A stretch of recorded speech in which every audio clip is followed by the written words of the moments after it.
Thank you all for joining us today. We're opening the open workshop portion of our steering committee meeting today here in Berlin, kindly hosted by the Bundesrat and the Bundestag. Yes. I want to say that we're being joined online both through Zoom with participants as well as live streaming this open workshop today on YouTube. So please keep that in mind. Without further ado, I'd like to hand over to Jonathan Murphy, who is the head of program for Inter-Pares and will be introducing our host today and starting the event with us. Thank you, Jonathan. Just a sec.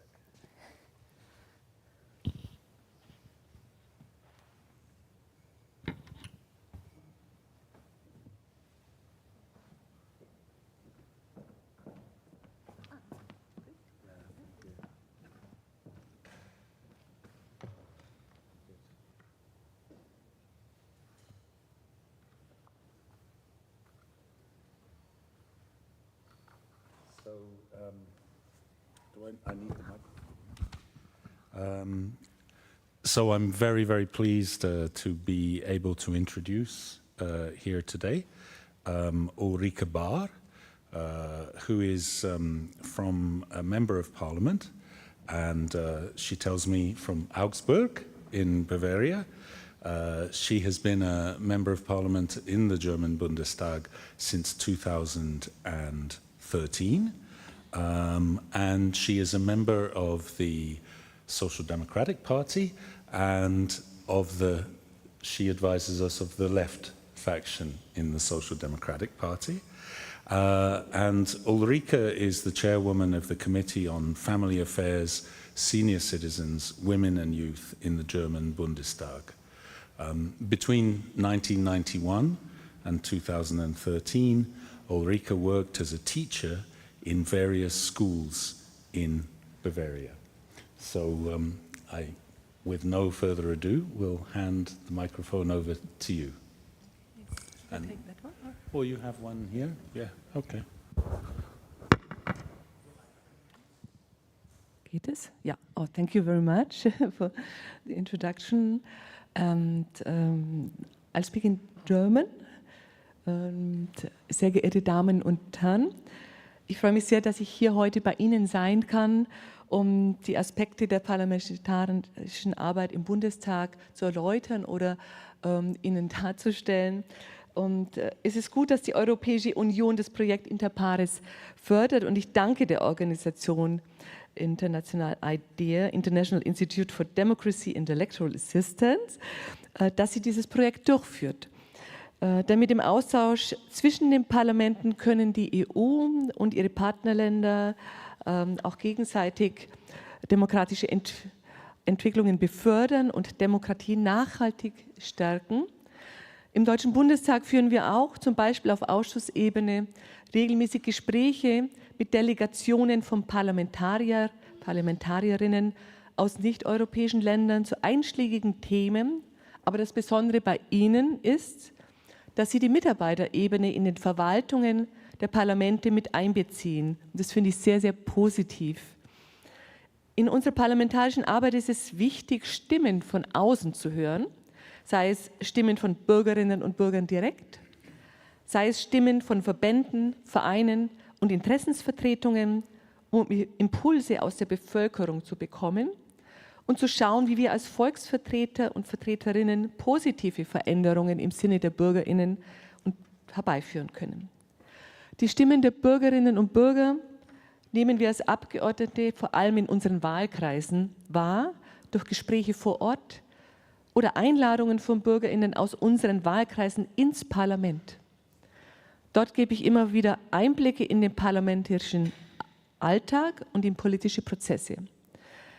Wichtig ist mir auch darzustellen, wie komplex parlamentarische Entscheidungen sind und dass es nicht nur Schwarz und Weiß gibt. Im Austausch mit BürgerInnen erfahren wir auch, welche politischen Themen ihnen besonders am Herzen liegen, welche Ängste und Probleme sie haben und was sie von uns erwarten. Wichtige Stimmen sind auch die Verbände und Interessensvertretungen aus der Zivilgesellschaft.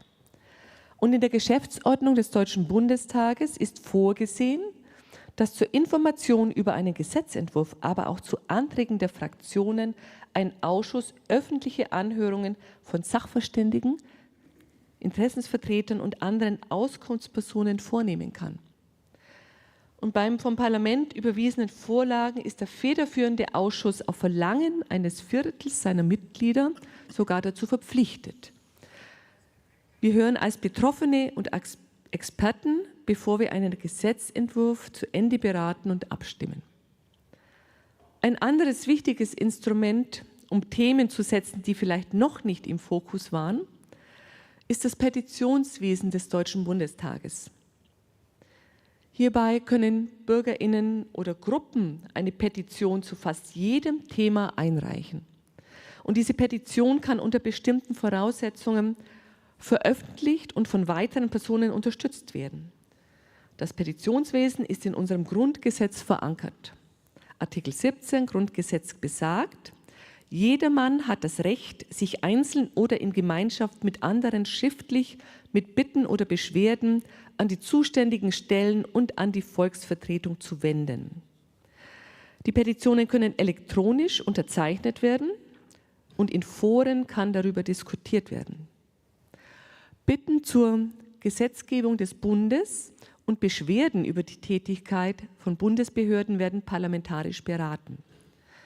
Und soweit erforderlich, bittet der Petitionsausschuss das zuständige Bundesministerium um Stellungnahme zur Petition. Der Petitionsausschuss kann dann Empfehlungen an die Bundesregierung übermitteln. Und die Bundesregierung prüft diese und antwortet dem Petitionsausschuss mit einer zustimmenden oder einer abweichenden Haltung, die sie zu begründen hat. Die Petenten und Petentinnen werden über das Ergebnis informiert.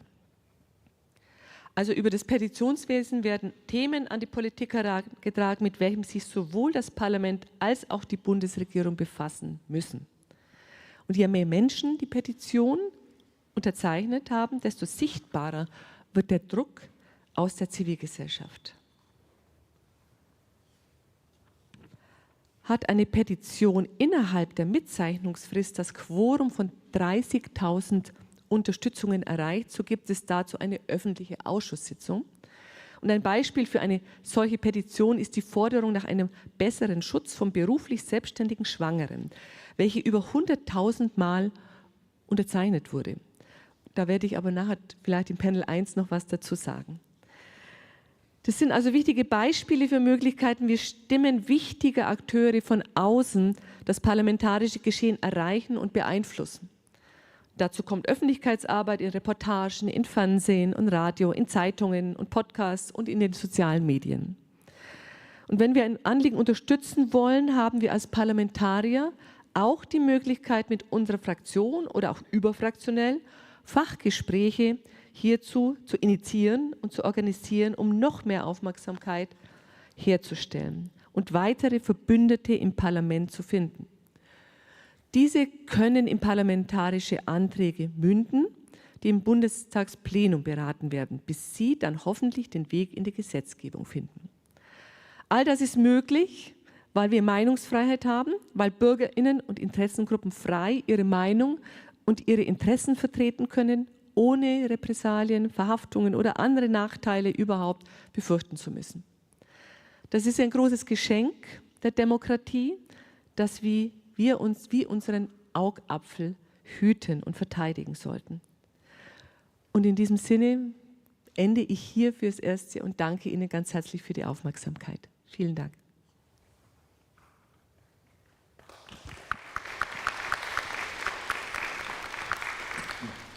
Thank you very much, Madam Barr. I'd like now to introduce a video message that is being brought to us by Petra Grimbona. Petra is a member of the German Bundesrat from the Social Democratic Party. She's the chairwoman of the Committee on Women and Youth at the Bundesrat. Since September 16th, 2021, she has been Minister for Labour, Social Affairs, Health and Equality of the state of Saxony-Anhalt. She was a member of the State Parliament of Saxony-Anhalt from 2002 to 2016, and from 2018 to 2016 to 2021, she served as Minister for Labour, Social Affairs and Integration. Madam Grimbana served as the Parliamentary Secretary of the SPD Parliamentary Group in the State Parliament of Saxony-Anhalt. So if we can start the video. Sehr geehrte Frau Bahr, sehr geehrte Frau Ehrseel, sehr geehrte Frau Ahrens, meine sehr geehrten Damen und Herren, liebe Gäste. Ich freue mich sehr, dass ich einige Worte an Sie richten darf.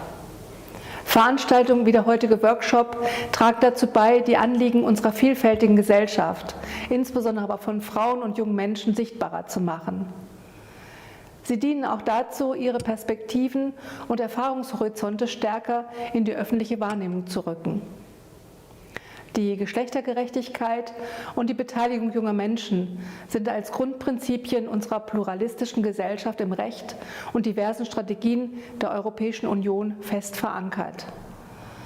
Sie stärken unsere Institutionen, setzen aber auch eine aktive Partizipation und angemessene Repräsentation in allen gesellschaftlichen und wirtschaftlichen Bereichen sowie politischen Entscheidungsprozessen voraus. Sehr geehrte Teilnehmende, unsere Parlamente müssen die Gesellschaft in möglichst vielen Facetten abbilden, um dem Gedanken der Repräsentation bestmöglich Rechnung zu tragen. Wie Sie wissen, leben in unserem Land mehr Frauen als Männer. Dennoch gab es in der Geschichte der Bundesrepublik noch kein einziges Parlament, das auch nur annähernd paritätisch besetzt war. So beträgt der Frauenanteil in den deutschen Parlamenten aktuell im Schnitt etwa 33%. Dieser Wert hat sich in den letzten 15 Jahren kaum verändert. Teilweise ist er sogar rückläufig. Und das hat zur Folge, dass Frauen viel weniger Einfluss auf Entscheidungsprozesse nehmen können als Männer und dass ihre wichtigen Perspektiven und Erfahrungen häufig fehlen. In den vergangenen Jahrzehnten haben wir enorme Fortschritte bei der Gleichstellung von Frauen und Männern gemacht. Es ist jedoch noch ein weiter Weg bis zu der vom Grundgesetz und den Landesverfassungen geforderten tatsächlichen Durchsetzung der Gleichberechtigung von Frauen und Männern. Ich will Ihnen das gern exemplarisch an einigen Beispielen verdeutlichen. Ob in der Wirtschaft, Politik oder im Sport, in Führungspositionen sind Frauen auch im Jahr 2024 weiterhin deutlich unterrepräsentiert. Erhebliche Unterschiede bestehen auch beim Gehalt. So beträgt die Lohnlücke bundesweit nach wie vor rund 18%. Und wie Sie wissen, ist auch die Erwerbs- und Sorgearbeit in Deutschland zwischen den Geschlechtern alles andere als partnerschaftlich aufgeteilt. Und vor allem auch das Thema Gewalt gegen Frauen bleibt alarmierend aktuell. Sehr geehrte Teilnehmende, für all diese Fragen müssen wir überzeugende Antworten finden. Das kann nur dann gelingen, wenn Frauen überall dort mitbestimmen, wo Entscheidungen getroffen werden. Und zwar gleichberechtigt. Dafür müssen sie sichtbarer sein als bisher und dafür braucht es mehr weibliche Vorbilder in der Öffentlichkeit. Vor allem aber müssen wir Strukturen schaffen, die die Teilhabe von Frauen ermöglichen. Das Konzept des Gender Mainstreamings hat sich in diesem Zusammenhang als unverzichtbares Instrument erwiesen. Um unsere Demokratie zukunftsfest zu machen, müssen auch junge Menschen viel stärker in der Politik vertreten sein. Sie müssen die Möglichkeit erhalten, sich aktiv an der Gestaltung unserer Gesellschaft im Sinne der Gemeinschaftsaufgabe zu beteiligen. Das ist ein wesentlicher Faktor für die Akzeptanz und Tragfähigkeit politischer Entscheidungen. Meine sehr geehrten Teilnehmenden, das Jahr 2024 ist in demokratischer und parlamentarischer Hinsicht ein wichtiges Jahr. Am 23. Mai haben wir den 75. Geburtstag des Grundgesetzes gefeiert. In knapp einem Monat werden wir den 35. Jahrestag des Falls der Berliner Mauer am 9. November 1989 begehen. Beide Ereignisse stehen eindrucksvoll dafür, wie fragil und kostbar die Demokratie ist. Nicht erst seit dem 2. September 2024 gerät die freiheitlich-demokratische Grundordnung auch in Deutschland zunehmend unter Druck. Die hohen Zustimmungsraten rechter und rechtspopulistischer Parteien sind nicht nur ein herber Schlag für unsere gemeinsamen Errungenschaften in der Frauen- und Gleichstellungspolitik, sondern vor allem auch ein direkter Handlungsauftrag für uns alle, uns aktiv für Gleichstellung, Diversität und Inklusion und unsere vielfältige Gesellschaft einzusetzen. Klimawandel, Ukraine-Krieg, Inflation, Fachkräftemangel oder die digitale Transformation. All diese Fragen erfordern demokratische, innovative und nachhaltige Lösungen, bei deren Bewältigung wir jeden klugen Kopf benötigen. Wir können es uns nicht länger erlauben, auf die Erfahrung und die Expertise von Frauen und jungen Menschen zu verzichten. Inter pares hat sich gemeinsam mit der Europäischen Kommission und den nationalen Parlamenten zur Aufgabe gemacht, Parlamente aufstrebender Demokratien dahingehend zu unterstützen, die Gedanken von Gleichstellung und Jugendbeteiligung zu stärken, im Alltag zu verankern und lokale Akteurinnen und Akteure bei deren Umsetzung zu unterstützen. Der heutige Workshop verspricht viele Einblicke, Best-Practice-Beispiele und interessante Diskussionen, die sich der Frage beschäftigen, wie wir unsere Parlamente zu geschlechtergerechteren, inklusiveren und demokratischeren Orten machen können. Ich bedauere es daher sehr, dass ich heute nicht persönlich bei Ihnen sein kann. Ich danke Ihnen allen sehr für Ihr Engagement für diese wichtigen Themen und wünsche der Veranstaltung viel Erfolg und einen langen Nachhall. Ihre Petra Grimbenne.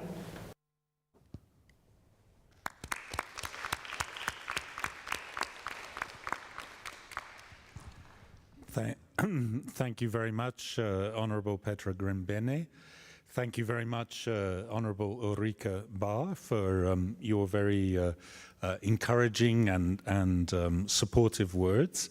I'm now very pleased to hand over to the next panel, which will involve the launch of the handbook Beyond Numbers, Stories of Gender Equality in and through Parliaments. And we have with us the two main authors of the handbook and the moderator of the session, our senior gender advisor, Hannah Johnson. So we will move to the back to our seats, and I wish you all the best for your session. Thank you very much, Jonathan. And good morning, everyone. It's so wonderful to be in this beautiful place this morning. And I'm really delighted to be introducing this fantastic panel of speakers, as well as celebrating the publication of Inter pares' new handbook on gender-sensitive parliaments. Now, the concept of gender-sensitive parliaments is not new. For 25 years, there have been calls for our democratic institutions to transform, physically, culturally, procedurally, to recognise and value the needs and experiences of people of all genders. And this goes beyond getting women elected, the Add Women and Stir approach, important as that is. It involves making sure that once elected, their voices are heard and valued. It involves making sure that they can access powerful positions in parliaments. It involves embedding gender into oversight and lawmaking across every single policy area in a meaningful way. And it involves creating public engagement mechanisms where all citizens can participate, as we just heard from the first panel. And there are a huge range of tools and benchmarks to help parliaments assess their gender sensitivity and make plans for change. But we all know that parliaments are messy, complex institutions. They're intricate webs of people, power, processes, politics, and usually patriarchy. And this is true of parliaments across the world. Creating gender-sensitive parliaments is not a tidy scientific process with predictable outcomes. This work is difficult, and it doesn't always move forwards. It requires cultivation. This new publication aims to explore these messy realities to reveal the common factors and actors that are involved in making gender-sensitive change happen in parliaments. It aims to inspire change and provide practical ideas for all parliaments to transform, regardless of their starting points. The publication goes beyond counting the numbers of women in parliaments and delves in depth into experiential stories of change. These stories illustrate the many different routes that parliaments have taken to improve their gender sensitivity. Some of these parliaments have very few resources and very challenging political environments to discuss gender equality. Others have near parity, but still took steps to root out persistent inequalities in power that were hidden beneath the impressive statistics. And the change within democratic institutions must reverberate outside their walls. Citizens have to feel that parliaments represent them and their interests, both through the people elected and the decisions that they make. But change doesn't happen organically. It requires constant nourishment and protection from backsliding. It's so easy to assume that because the gender-sensitive parliament concept is well established, it is somehow achieved. I work in many different parliaments where the passing of a law, the development of an action plan, or warm words of leaders are perceived as enough. But they're not enough. They're the means, they're not the end. Deep, lasting change in parliaments upsets the status quo. Often time-worn traditions and closely guarded networks may be threatened by these shifts. And this is why I think men are so fundamental to supporting processes of change, and it's so wonderful to see so many supportive men in the audience today. And I don't want to spoil these stories for you, but at the heart of many of them are people, and most of them are women. As MPs, as parliamentary officials, as activists, often working together and in coalition, women are often the ones who lead transformative change. And we're so lucky to have so many of those inspiring women in the audience and online joining us today. This handbook and the stories within it show us how change can be turned from an aspiration to a practical reality, how small steps can unfold larger consequences, even in the most difficult environments. It's not enough for women and young people to be in the room. They must have power within it and power through it as citizens. This new research shows us how to make this happen. To open this session, I'd like to invite a fantastic advocate for women's political representation and someone with many years of experience in parliaments around the world in many different jobs, Lina Rakila Tamang, International Ideas Director for Asia and the Pacific, who's joining us online. Lina, the floor is yours. Thank you, Hannah. Am I audible? Yes, you are. Thank you. And greetings from Bermagui, the Yuin Monaro Nations land, south coast of Australia, from where I'm joining this event. I was thrilled when I heard that we are going to update the Women in Parliament Beyond Numbers handbook. I had used the original version of the handbook for many years. It truly was a pioneering publication at the time, exploring how to increase the number of women in parliaments and also what else is required for women's effective political participation. And now, almost 20 years later, we are grappling with many of the same questions, but at the same time, of course, introducing many new elements, focusing on gender equality in and through gender-sensitive parliaments, and also recognizing the diversities regarding age and ethnicity, sexual orientation, gender fluidity, and so on. And of course, expecting parliaments to bring about gender-sensitive legislation. When we look at our parliaments, the central question remains, what is the secret sauce that makes the change happen? And as the handbook mentions, there may not be such magic formula, but from my experience, I think there are at least 3 key ingredients which the handbook also discusses. First, it often requires disruption, a scandal, conflict, even an uprising. Consider the so-called Westminster scandal of UK in 2017, when the list of MPs to be avoided was leaked. and became public, led to investigations and into significant reforms. Likewise, here in Australia in 2022, several reports of abuse, harassment, even sexual violence inside the parliament became a public, leading to an independent review and producing report with 28 detailed recommendations, many of which are implemented as we speak. We know that parliaments are the highest political office, but they are also workplaces, and workplaces which often haven't been safe or good workplaces, and much more attention is nowadays paid on this aspect too.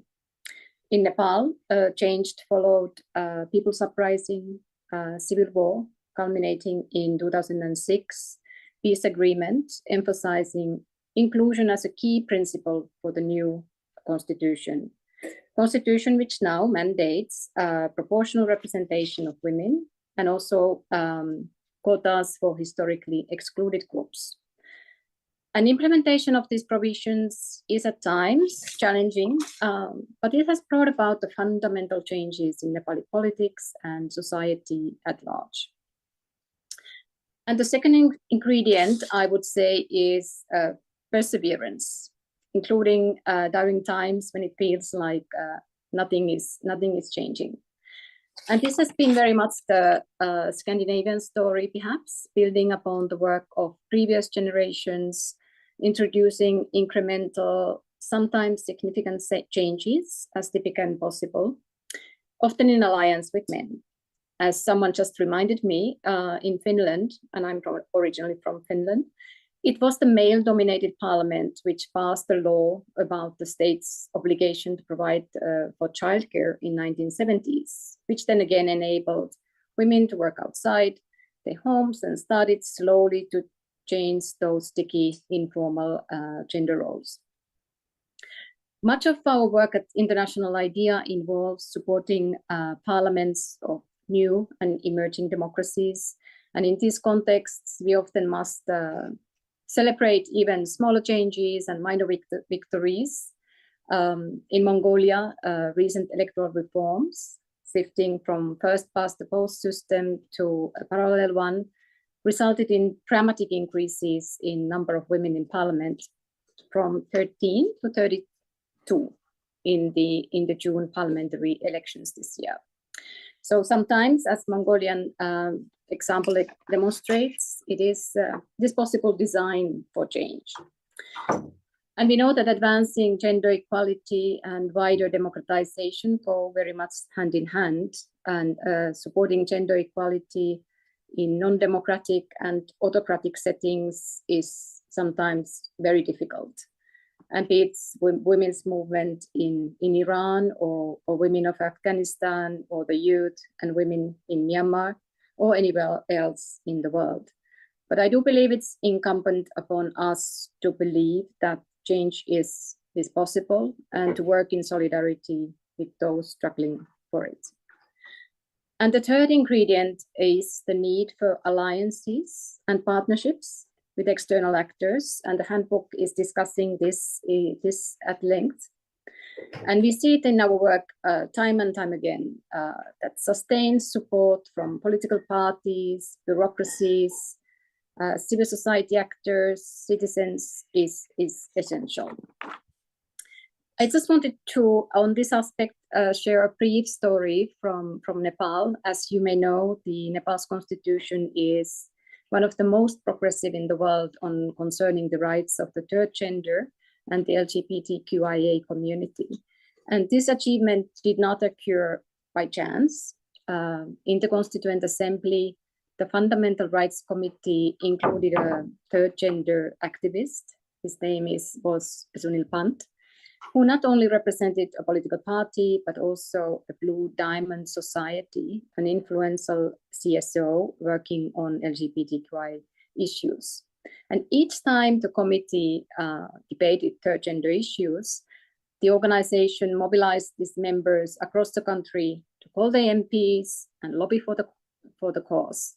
And at the same time, Sunil worked in tandem with the very progressive female chair of the committee, Inda Pandey, And together they really managed to bring about many progressive provisions. And this story is actually detailed in one of International Ideas Constitution Building Program's discussion papers. And this story really underscores what the handbook highlights, the role of individual gender champions in driving change, not merely through one powerful leader, but through groups of individuals really coming together from within the parliaments and beyond, academia, movements, CSOs, working in tandem with MPs, with staffers, political parties, and this is where the magic happens. And I'm sharing this story also in the light of the handbook survey results regarding which groups the parliaments are consulting. And I noticed that other groups, for example, LGBTQIA+, are mentioned as the least often consulted groups by the parliaments. So in conclusion, the ingredients of this secret sauce vary obviously from context to context, but often include a disruption, perseverance, alliances between actors of change in particular. And to end, I really want to thank and congratulate the authors, Petra and Stella, and everyone in HANA involved in producing this handbook, Beyond Numbers, Stories of Gender Equality in and through Parliaments, financed by the European Union. And on a day like this, today, I'm proud to be an EU citizen. It is so important that EU continues to invest in parliaments, in gender equality in Europe, and also to extend the support and the allyship to those outside its borders. And this, I can assure you that this book will be of frequent use in my work and our work at the International IDEA. So thank you, everyone, for your attention.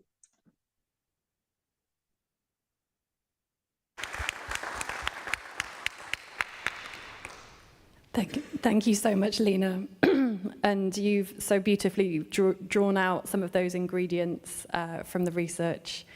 And I'm delighted now that we're going to hear from the authors of this new publication, Sylvia Ertziel, who's an associate professor of political science at VUB in Belgium, and a member of the VUB Research Centre for Democratic Futures.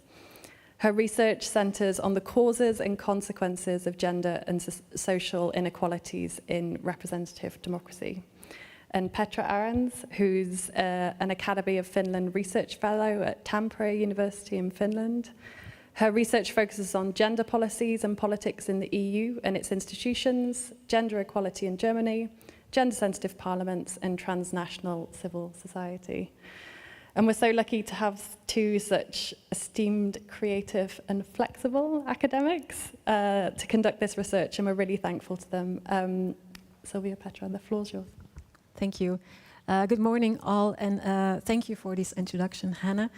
We are indeed very honored to present the findings of our study, Beyond Numbers, Stories of Gender Equality in and through Parliaments in this beautiful setting today. Before we delve into the results, we would also like to take a moment to thank a few important people. Our sincere gratitude goes to Inter Pares for providing us with this exciting opportunity to study gender equality in parliaments. We would especially like to thank Jonathan Murphy, Ingrid Walker, and Hannah Johnson for their expert guidance throughout this process. And also a special mentioning and appreciation also goes to Hannah for her role as editor of this handbook. We also want to thank the advisory board, and of course our sincere thanks goes to all of those who made time to contribute to this handbook, either by completing the survey or by generously agreeing to an interview or sending us important documents and articles and laws, all of which helped us to map a variety of initiatives and collect stories of gender equality in parliaments. So the handbook is indeed situated within this growing body of work on gender-sensitive parliaments. So as Hannah just said, the concept is approximately, or the term is approximately 20 years old. In 2001, the Commonwealth Parliamentary Association published the report, Gender Sensitizing Commonwealth Parliaments. And in the following decades, several international bodies also devoted themselves to this topic. For instance, the Interparliamentary Union published various reports on it and also developed instruments for implementation and assessment, also followed by the OSCE, the European Institute for Gender Equality, and UN Women. Now, parliaments are understood here as gendered workplaces that have been shaped by decades and even centuries, or over centuries and over decades, by the presence, the preferences, and the behavior of mostly men MPs, men in leadership positions and in parliamentary administrations. And the core concern of gender-sensitive parliaments is to grasp and to question and to change this initial imprint. So in terms of definitions, Professor Sarah Childs from the UK and Dr. Sonia Palmieri from Australia, who have been researching this topic for many years, define the goals of a gender-sensitive parliament as a parliament that values and prioritizes gender equality as a social, economic, and political objective, and reorients and transforms its institutional culture, practice, and outputs towards those objectives. And this definition also formed the starting point of our own work, because it captures several very interesting shifts in thinking about gender equality in parliaments, which we also wanted to bring into this handbook. The first shift is one perhaps away from a too narrow focus on women in parliaments, and especially the question how they should change or are changing the institution, towards a focus also on the responsibility of parliaments themselves in realizing gender equality. And in fact, many of the examples in the handbook showcase that parliaments can and are playing an active role in realizing these changes. A second shift then emphasizes that gender-sensitive changes are not only about improving women's presence and their numbers in parliament, which is obviously still very important, but it's also about changing gendered rules, changing gendered cultures, day-to-day practices and outputs. And then a third shift focuses on the idea that gender equality can be fostered both within and through parliaments. So the handbook looks at initiatives taken by parliaments to support gender equality within their own workings, for instance, by cultivating a gender-sensitive working culture in the institution. But it also looks at examples of how parliaments have supported gender equality outside their own organizations, in politics and society more broadly, by, for instance, fostering better democratic representation, democratic legitimacy, and gender-positive outcomes through laws, policies, and budgets.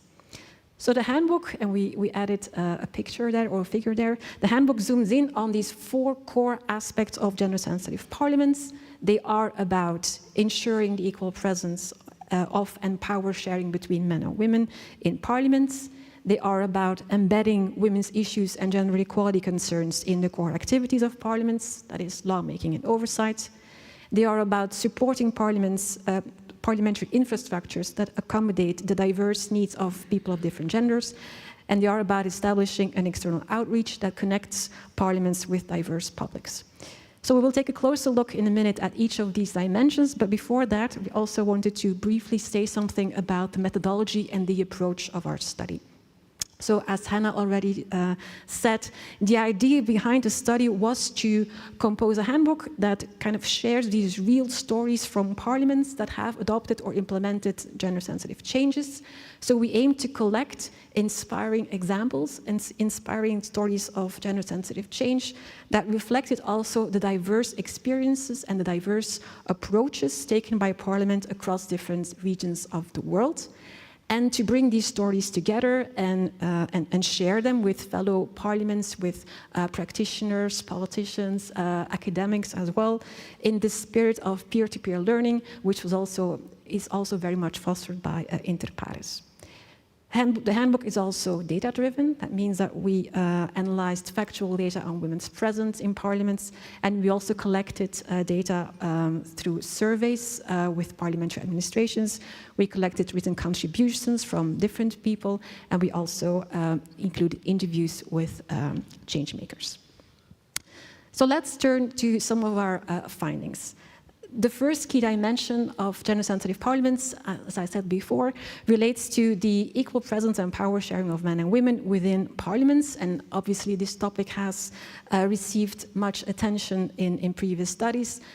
On the one hand, today, there are clear signs of positive change in this dimension. Women's presence in parliaments and in positions of parliamentary leadership has increased. Currently, women make up on average 27% of members in lower or single houses of parliaments worldwide, with the average in Europe even a bit higher. So women have gradually moved from what Ruud Dallerup would call being a small minority to a large minority in parliaments. But of course, most parliaments are still far from gender balanced. Among the 43 countries that we studied in the handbook, the majority have less than 30% of women elected to parliaments. And there's also considerable variation across countries, across parliaments. And our question was how to make sense of that and which initiatives exist to improve this dimension. And what you see here, or what we found and what you also see in other studies, is that gender quotas are by far still the most common tool used to increase women's presence. They are widespread, but they also differ widely in their design and outcome. So a recurring finding here is that especially effective gender quotas, these are legally binding gender quotas, which specify a sufficiently high quota percentage, have placement or rank order rules, and legal sanctions for non-compliance show the best outcome in terms of women's presence and in terms of numbers. But at the same time, what you also see is that gender quotas do not automatically promote diversity in parliament. So even when quotas are effective in increasing women's presence, they do not guarantee that either the group of women or men diversifies along age, class, or ethnic backgrounds. There is now also more data on the effects of quotas beyond numbers. And a very interesting example comes from Uruguay. It's one of the stories of change in our handbook. It comes from Professor Magda Hinojosa and Professor Nicole Kittelsen. And they show in their study that gender quotas can have a positive effect on women citizens' political engagements. So in Uruguay, gender quotas not only brought more women in politics, but also boosted their visibility. So seeing more women in office, in parliament, made women citizens more politically engaged and more supportive of their governments, which then, put differently, strengthened the democratic process. The second core aspect, gender-sensitive lawmaking oversight, are essential pillars and can look back on a long history preceding even the one of gender-sensitive parliaments. This developed over decades within and through the UN Women's World Conferences in Mexico 1975 and Nairobi 1985. Gender mainstreaming was adopted through the 1995 Beijing Platform for Action. In its aftermath, governments and though to much lesser extent parliaments, started mainstreaming their policies accompanied by processes and tools like gender budgeting, gender impact assessments, collecting gender disaggregated data, and research on gender issues and other elements tailored to the country context. For the inter-partes parliaments, our results show that despite its long history, gender mainstreaming is not fully implemented in parliaments, with only 10 to 20% operating regularly with specific tools or procedures. Gender-sensitive oversight, which includes, for instance, monitoring compliance with international human rights and gender equality standards and the implementation of national legislation, is better implemented with 30 to 40% parliaments reporting it, but there is still room for improvement.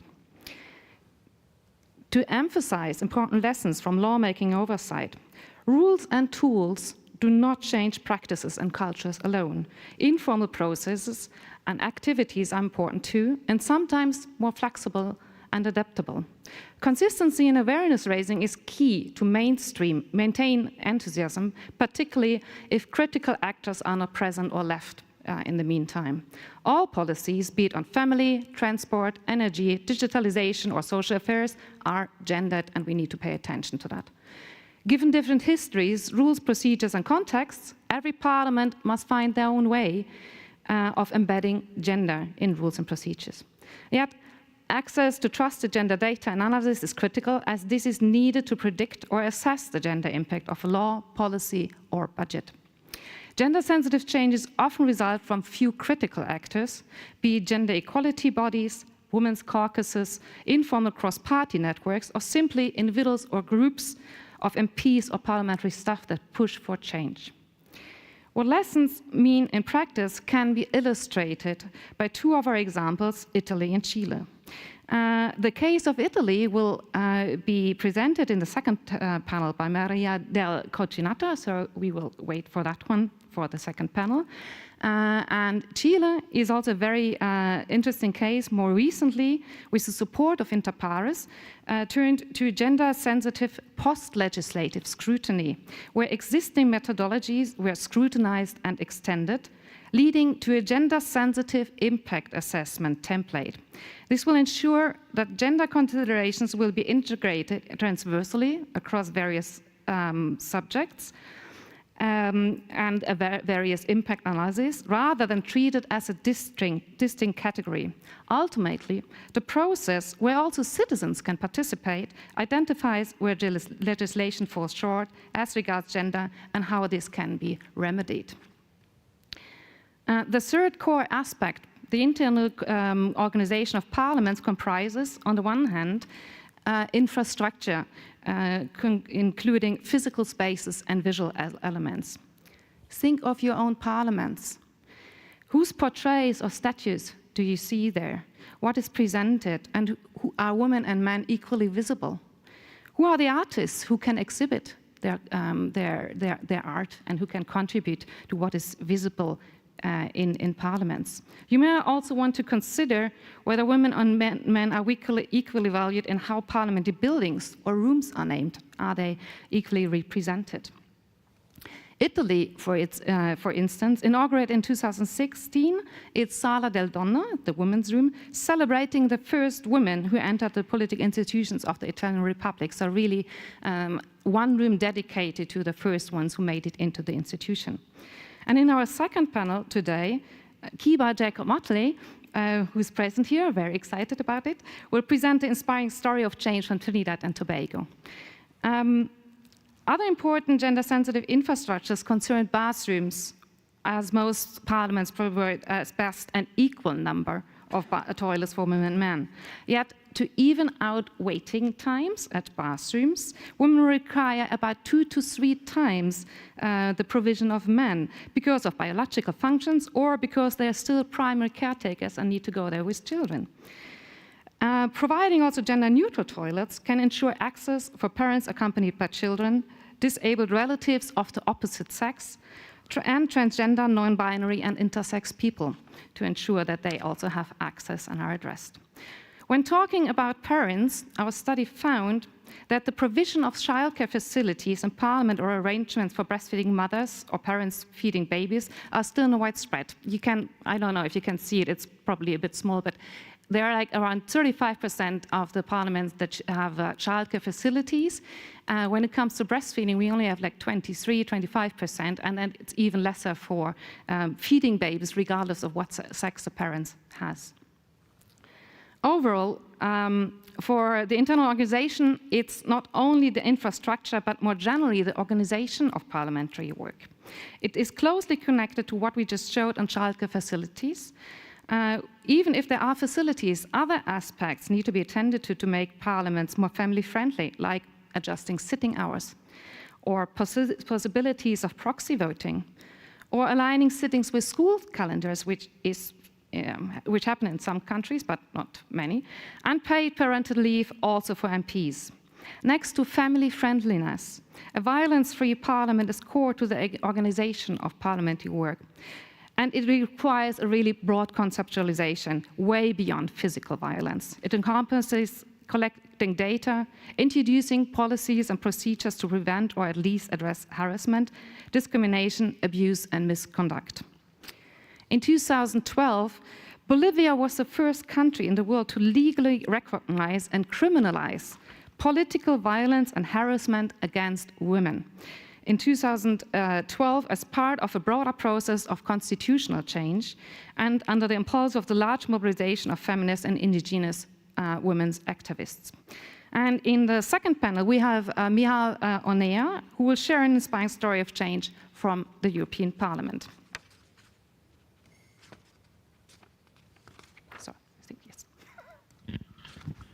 So the last dimension, gender-sensitive parliaments also have an external outlook. So they value building connections between parliaments and women in society.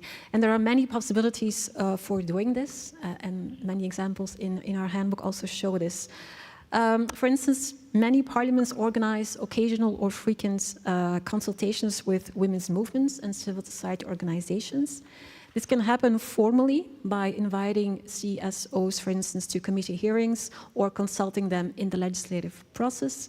Or it can also happen informally when CSOs are consulted by several core parliamentary actors like women caucuses, parties or individual MPs to address issues that are not regularly discussed through formal channels and do not feature prominently on the political agenda. So the handbook features many examples from a variety of countries where women's organizations have successfully consulted with a clear impact as well.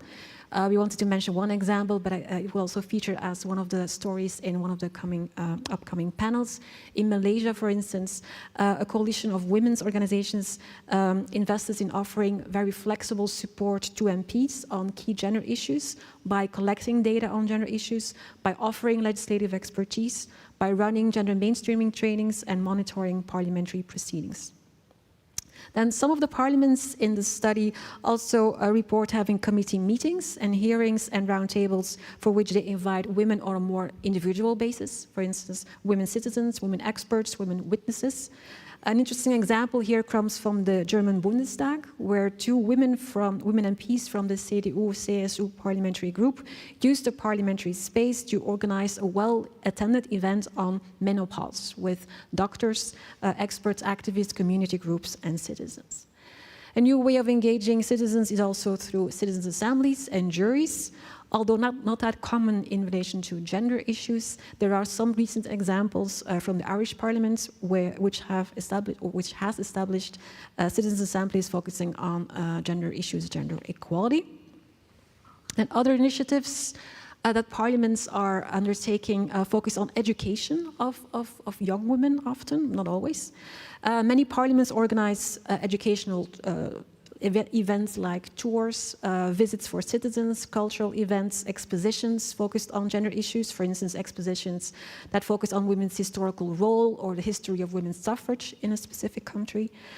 Another initiative is also the organization of women's parliaments that can support women by offering spaces for them to discuss issues of concern or meet with women's groups, or by offering opportunities for networking. Training and mentoring programs for women are a bit more rare, but there are some exceptions, and a very interesting example comes from Cyprus, where the House of Representatives and the Speaker of the House in particular offered a shadowing program that gave young adolescent girls the opportunity to follow and closely observe the work of women MPs and of the Speaker of the House. Gender-specific initiatives can also focus on information and communication, but these are a bit less common in the parliaments that we surveyed. By now, dear audience, you hopefully can estimate the scope and the different aspects of becoming a gender-sensitive parliament.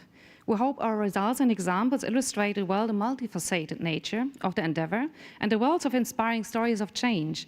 If you now wonder about how to get started, well, we strongly encourage you just to get started with whatever makes sense in your parliament, and it does not have to start necessarily with formal commitments. Actually, despite our findings and richness of the stories we have, the majority of parliaments lack formal commitments, be it on setting up a gender action plan or on gender mainstreaming training and things like that.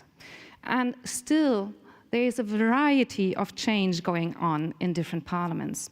One important takeaway from a study is that any small steps count, and hopefully you find examples that could be transferred to your parliament. There will be many more inspiring stories in today's panels. If you wonder who should start acting, our study points to usually 4 different trajectories. So usually it could be you can either have external support, for example, in international organizations like the European Institute for Gender Equality, but also, of course, Interpares, which hosts us today. You can have support by academics or gender expert activists. Think about civil society organizations. You can also have use tools that are available, like self-assessment tools offered by different organizations, like also the OSCE. And you can, of course, also have individuals, MPs, or groups or staff that can push can push change forward. Yeah, I see we have to come to a close. Just to give you two short insights, Montenegro, for example, has been working on this since 2016. They have adopted two different gender action plans with the support of OSCE and ODIHR.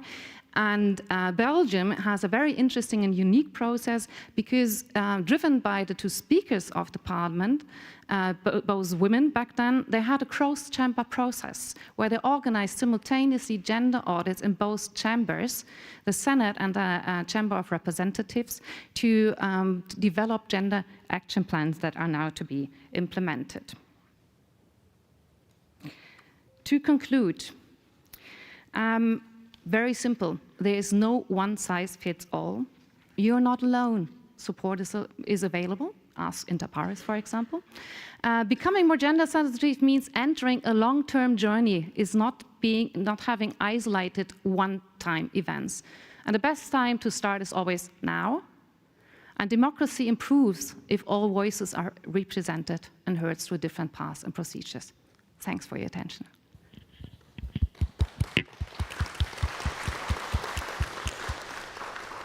Thank you so much to both of you and for being so on time as well. I very much appreciate it. What an inspiring end to that, and so practical and motivating. I hope that everybody goes away feeling like they can do something from whatever sphere of influence they have. I'd like to now close this discussion and move on to the second panel. Thank you very much for your kind attention. Thank you so much, Hannah, and our authors, Petra and Ulrika. Thank you. And I'd like to invite up now our next panel, Putting Gender on the Agenda. Jonathan will join us again to moderate this session, and I'll invite Ulrika and Kiba up to join him, as we'll also have an online intervention from Michael. Thank you all.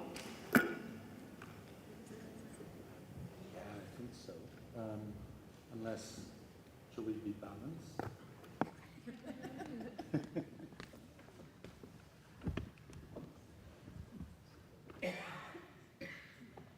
Great. Excellent. Well, thank you very much, Hannah. Thank you very much, Lena from Australia. And thank you very much, Petra and Sylvia, for that excellent introduction to the handbook. And very pleased to move to the second session. And I have already introduced the Honourable Ulrika Bahr, and I will ask Ulrika to make her second contribution. And we look forward very much to hearing from you. Thank you. Ich möchte mich als erstes auch bedanken für den vorherigen Panel, für diesen wirklich hervorragenden weltweiten Überblick, den Sie uns gegeben haben. Herzlichen Dank dafür. War sehr beeindruckend auch, die positiven Dinge darzustellen, wie wir weltweit unterwegs sind. Ja, sehr geehrte Damen und Herren, Geschichten des Wandels entstehen selbstverständlich nicht nur in den Parlamenten oder durch Parlamente, nur das Zusammenspiel zwischen Akteuren der Zivilgesellschaft, Frauenorganisationen und einzelnen VorreiterInnen mit dem Parlament schafft Geschichten des Wandels oder auch Erfolgsstories im Sinne der Geschlechtergerechtigkeit. Ich denke, ich möchte hervorheben, dass auch einige Parlamentarierinnen sich mit ihrem Engagement für die Emanzipation besonders hervorgetan und viel auf den Weg gebracht haben. Und ein Beispiel hierfür als Vorkämpferin der Gleichberechtigung ist die ehemalige Familienministerin, und Bundestagspräsidentin Rita Süssmuth, die im Alter von 87 Jahren und trotz Erkrankung mit dem Manifest für Parität im deutschen Parlamenten öffentlichkeitswirksam fordert, dass in Zukunft genauso viele Frauen wie Männer in den Deutschen Bundestag einziehen. Ich möchte Ihnen im Folgenden 2 Beispiele für Geschichten des Wandels geben mit unterschiedlichem Charakter. Ein Beispiel für eine lange Geschichte des Wandels hin zu mehr Gleichstellung ist bei uns in Deutschland die Entwicklung in der Kinderbetreuung. Diese kam und kommt vorwiegend den Frauen zugute. Und mit Hilfe von Frauenorganisationen wurde vor vielen Jahren klar, dass für die Emanzipation der Frau die Vereinbarkeit von Familie und Beruf zentral ist. Denn ein Beruf schafft ökonomische Unabhängigkeit. Und gleichzeitig ging es auch um die monetäre Anerkennung von Erziehungsarbeit. Das stand zunächst im Vordergrund. 1986 wurde ein Erziehungsgeld von 600 D-Mark pro Monat für 10 Monate eingeführt. Bis 1990 wurde es stufenweise auf 18 Monate ausgeweitet, später sogar auf 2 Jahre. 2007 gab es einen Paradigmenwechsel. Das Erziehungsgeld wurde von der Lohnersatzleistung Elterngeld abgelöst und später mit speziellen Vätermonaten ausgeweitet von 12 auf 14 Monaten. Gleichzeitig wurde aber klar, der Schlüssel zur Mehrberufstätigkeit von Frauen bzw. Eltern sind nicht nur Geldleistungen, sondern eine gute Kinderbetreuung in Kindertageseinrichtungen. 1996 wurde der Rechtsanspruch auf einen Kindergartenplatz für Kinder mit Vollendung des 3. Lebensjahres eingeführt. Und 2013 wurde der Rechtsanspruch auf frühkindliche Förderung in einer Tageseinrichtung oder Kindertagespflege bereits ab dem vollendeten 1. Lebensjahr eingeführt. Doch was ist mit der Schulzeit? Wer soll die Grundschulkinder betreuen, wenn die Eltern arbeiten? Wirft das vor allem viele Mütter nicht wieder in eine Teilzeitfalle? Müssen sie wieder ihre Arbeitszeit reduzieren, um ihre Schulkinder nachmittags zu betreuen? Die Antwort darauf kam im Jahr 2021 mit dem Rechtsanspruch auf Ganztagsbetreuung in der Schule, beginnend ab dem Jahr 2026. Das beschlossene Gesetz sieht vor, dass ab 2026 stufenweise bis 2029 und beginnend mit der 1. Klasse Kinder auch im Grundschulalter ganztags betreut werden können. Eltern können dies einklagen. Und ich kann Ihnen sagen, dass das insbesondere für Bayern eine Bedeutung hat. Diese Entwicklungen waren und sind ein großer Kraftakt, der sehr viel Geld kostet. Und eigentlich sind die Bundesländer dafür zuständig. Aber da es sich um eine Aufgabe von gesamtgesellschaftlicher Bedeutung handelt, hat sich der Bund entschlossen, den Ländern finanziell dabei zu helfen. Viele Milliarden Euro flossen und fließen immer noch von Seiten des Bundes an die Länder für den Ausbau und die Verbesserung der Qualität in der Kindertagesbetreuung. Eine große Herausforderung bei dieser langen Geschichte des Wandels war natürlich das viele Geld, das der Staat dafür aufbringen musste und weiterhin aufbringen muss. Und wir wären nicht so weit gekommen mit diesen Verbesserungen, wenn die deutsche Wirtschaft nicht hinter diesem Anliegen unterstützend mitgekämpft hätte.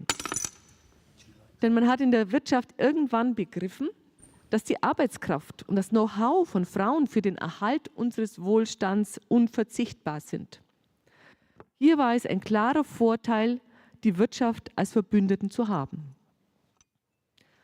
Eine weitere Geschichte des Wandels, an welcher wir immer noch zusammen mit den kritischen Akteuren und den Vorreiterinnen intensiv arbeiten, ist die Schaffung von besseren Rahmenbedingungen für selbstständige, schwangere Frauen.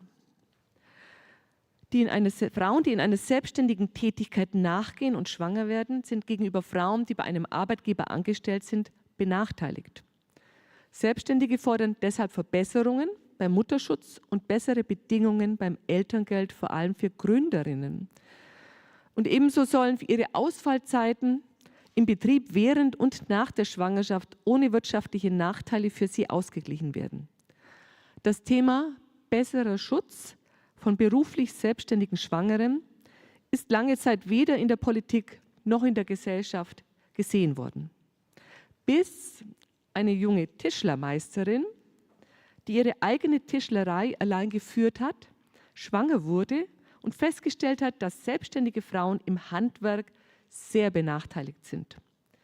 Sie gründete die Initiative Mutterschutz für alle und merkte, dass sie mit ihrem Problem nicht allein war. Zusammen mit ihren Mitstreiterinnen reichte sie beim Deutschen Bundestag die Petition Gleiche Rechte im Mutterschutz für selbstständige Frauen ein. Und diese, wie ich schon erwähnt hatte vorhin, wurde über 100.000 Mal mitgezeichnet. Das Thema wurde in der Öffentlichkeit bekannt und auch der Deutsche Bundestag befasste sich mehrmals damit. Der Petitionsausschuss hielt das Anliegen der Petition für begründet und empfahl einstimmig, die Petition der Bundesregierung zur Berücksichtigung zu überweisen. Seitdem ist sowohl der Bundesregierung als auch den Parlamentarierinnen klar, dass hier etwas geändert werden muss. Ein parlamentarischer Antrag ist daraus entstanden. Allein unser Ausschuss hat sich im letzten Jahr 3-mal mit diesem Thema befasst und Betroffene und Expertinnen eingeladen. Das Bundesfamilienministerium hat eine Bedarfsanalyse zu diesem Thema durchgeführt und zusammen mit dem Bundeswirtschaftsministerium einen Workshop hierzu für die Auswertung durchgeführt. Somit hat die Initiative einer einzigen jungen Frau den Ball ins Rollen gebracht und innerhalb von ca. 2 Jahren das Thema in die Mitte der Gesellschaft gebracht. Im Prinzip sind sich alle einig, dass hier etwas geändert werden muss. Aber das Thema ist sehr komplex, weil es viele Arten von Selbstständigkeit gibt und die Finanzierung der Verbesserungen noch nicht klar ist. Sollen die Leistungen für selbstständige Frauen durch Steuern finanziert werden oder durch eine Umlage für alle Selbstständige? Die Bundesregierung möchte Verbesserungen herbeiführen. 3 Ministerien befassen sich damit, 3 Ausschüsse im Bundestag, Krankenkassen, Gewerkschaften, Wirtschaftsverbände, JuristInnen und so weiter.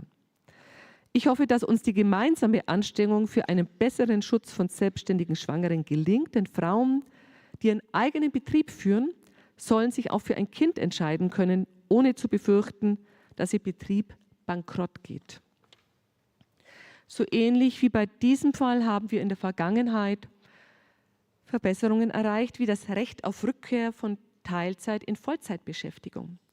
Oder wir haben zum Beispiel mit Gesetzen zur Pflegezeit und Familienpflegezeit für pflegende Angehörige, die vor allem eben Frauen sind, eine größere Flexibilität bei der Reduzierung der Arbeitszeit oder beim kurzfristigen Wegbleiben von der Arbeit von bis zu 10 Tagen geschaffen. Diese Gesetze möchten wir weiterentwickeln. Im Moment unterstützen zahlreiche Organisationen eine Kampagne für ein Gewalthilfegesetz, welches einen Rechtsanspruch auf Schutz und Beratung für Betroffene geschlechtsspezifischer Gewalt verankern will und damit mehr Frauenhausplätze, auch barrierefreie Plätze schaffen soll. Auch die Präventions- und Täterarbeit soll verbessert werden, denn in Deutschland ist leider die Zahl der Opfer häuslicher Gewalt 2023 zum wiederholten Mal gestiegen. 170 Femizide gab es im letzten Jahr.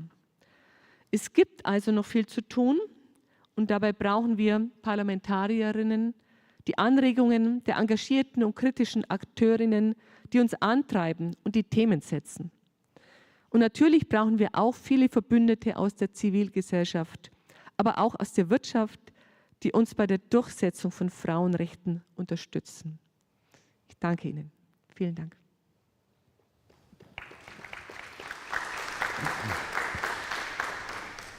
Thank you very much, Deputy Ulrike Bahr, for those very inspiring words and examples.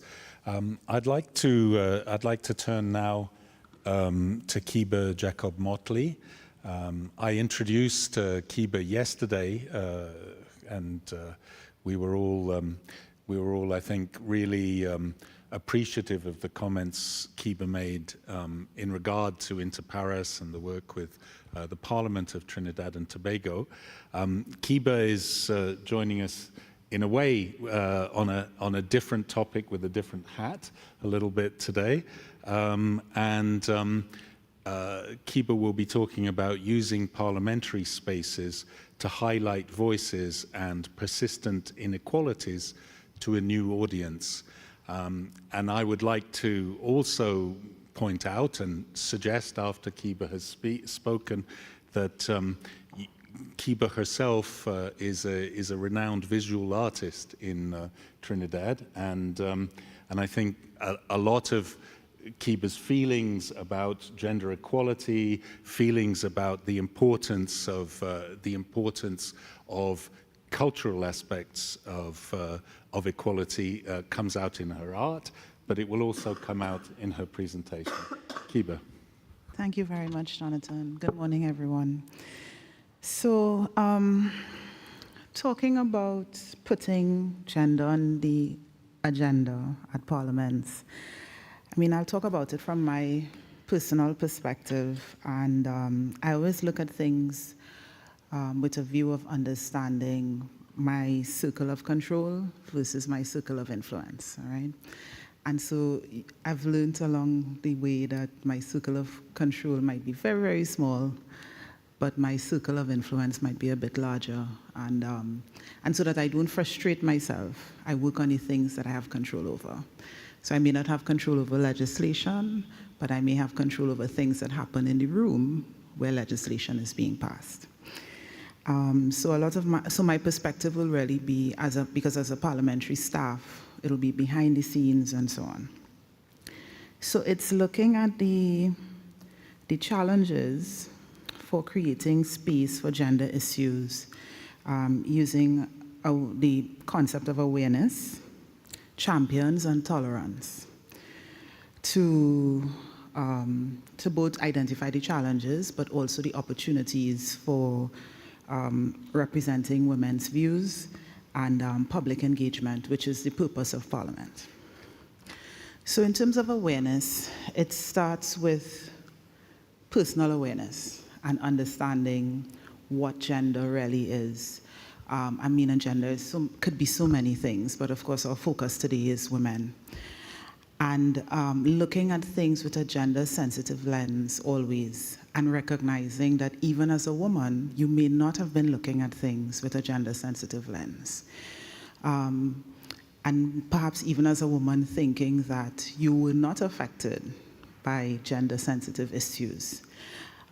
So it's understanding that personal bias and understanding that your personal bias will affect how you perceive gender-sensitive issues and how gender is tolerated or received in the parliamentary space. And so that concept of gender, for me, is a constantly unraveling concept, you know, because as I am becoming more aware, wearing my gender-sensitive lens, it's just an amazing concept, you know. So we're still learning a lot and understanding in that awareness that there's several types of women within the space. So we're talking about women, but within that construct of women, there are several types of women. So there are mothers, child-free women, women who choose not to be mothers or parents, you know, women who are taking care of aging parents and so on. And all of those things will affect how they are seen and perceived in the workplace, in the parliamentary space, and how they are represented in Parliament.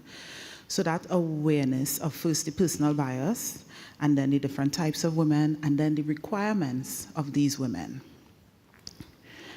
And then moving with that awareness, understanding your circle of control and your circle of influence,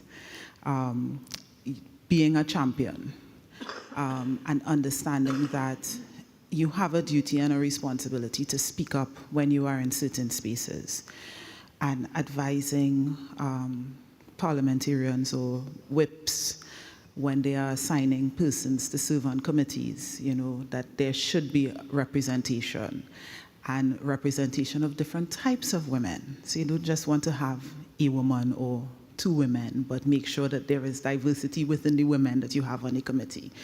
And it's going a bit deeper, you know. And then also making sure that the women on committees have an opportunity to be heard and make sure that their comments and their views are represented in the committee inquiries.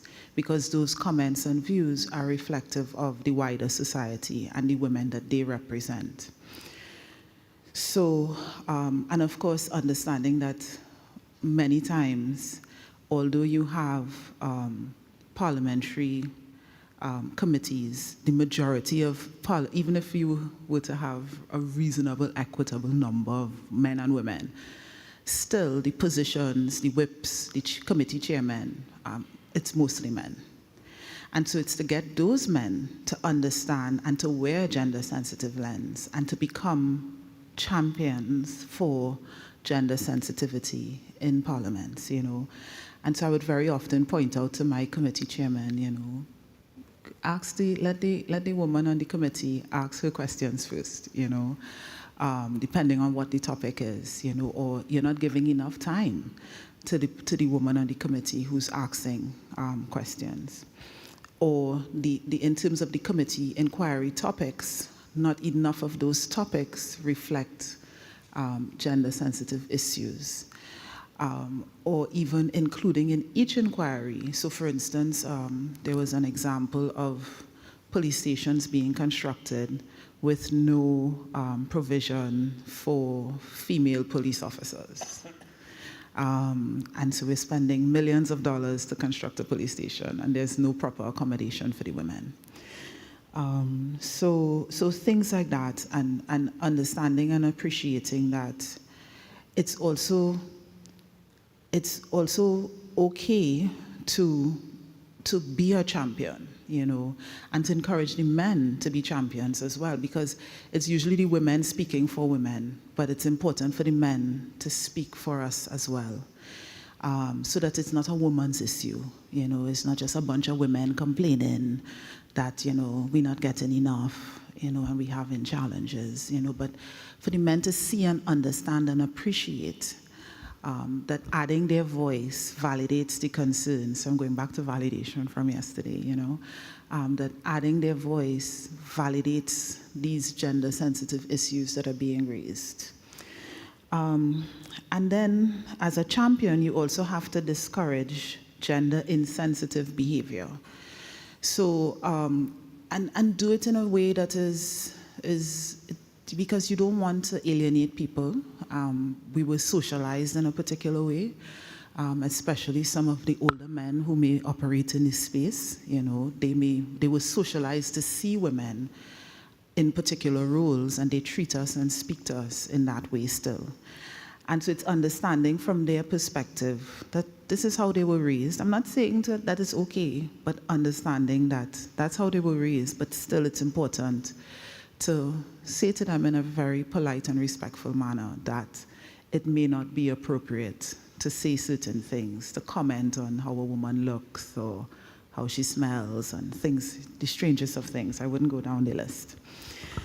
So, so in terms of championing the cause for gender sensitivity, it's again inquiry topics, committee membership, and making sure that women have a valuable voice in the conversation. So it's not just to put them on committees, but allow them to contribute to what the committee may examine, and also allow them to contribute to the recommendations of that committee.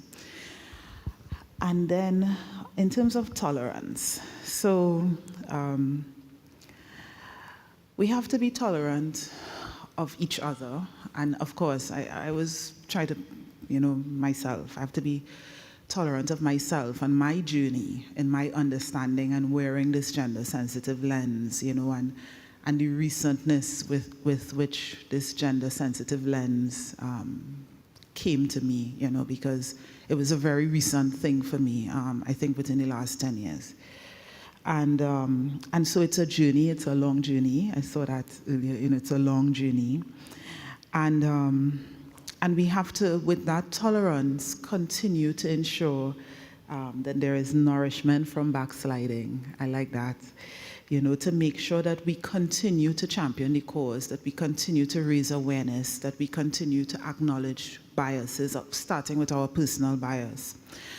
And then we are respectful to each other because we may be at different stages along the journey of gender sensitivity.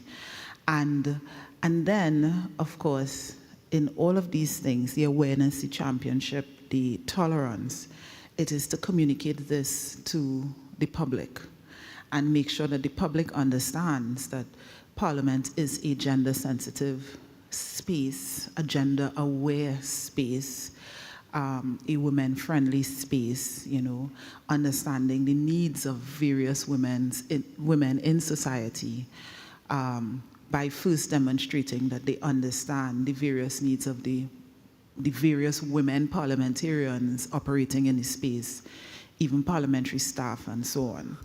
Because we all go through, and as human beings, you know, but women in particular, because that's who we're talking about now, we all go through the journey of life and those requirements change. And so it's important for the public to see that parliamentarians are accepting of the change in themselves as they, as women parliamentarians, for instance, come into Parliament as a single woman, then she may get married, she may have children, or she may not get married and she may not have children, and that's okay too, you know.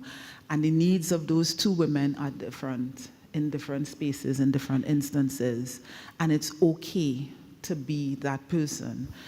And so communicating those views and those ideas and making sure that people feel heard and seen and feel represented as they are, you know, as women. So, so that's it for me for now. I covered sufficiently. Thank you.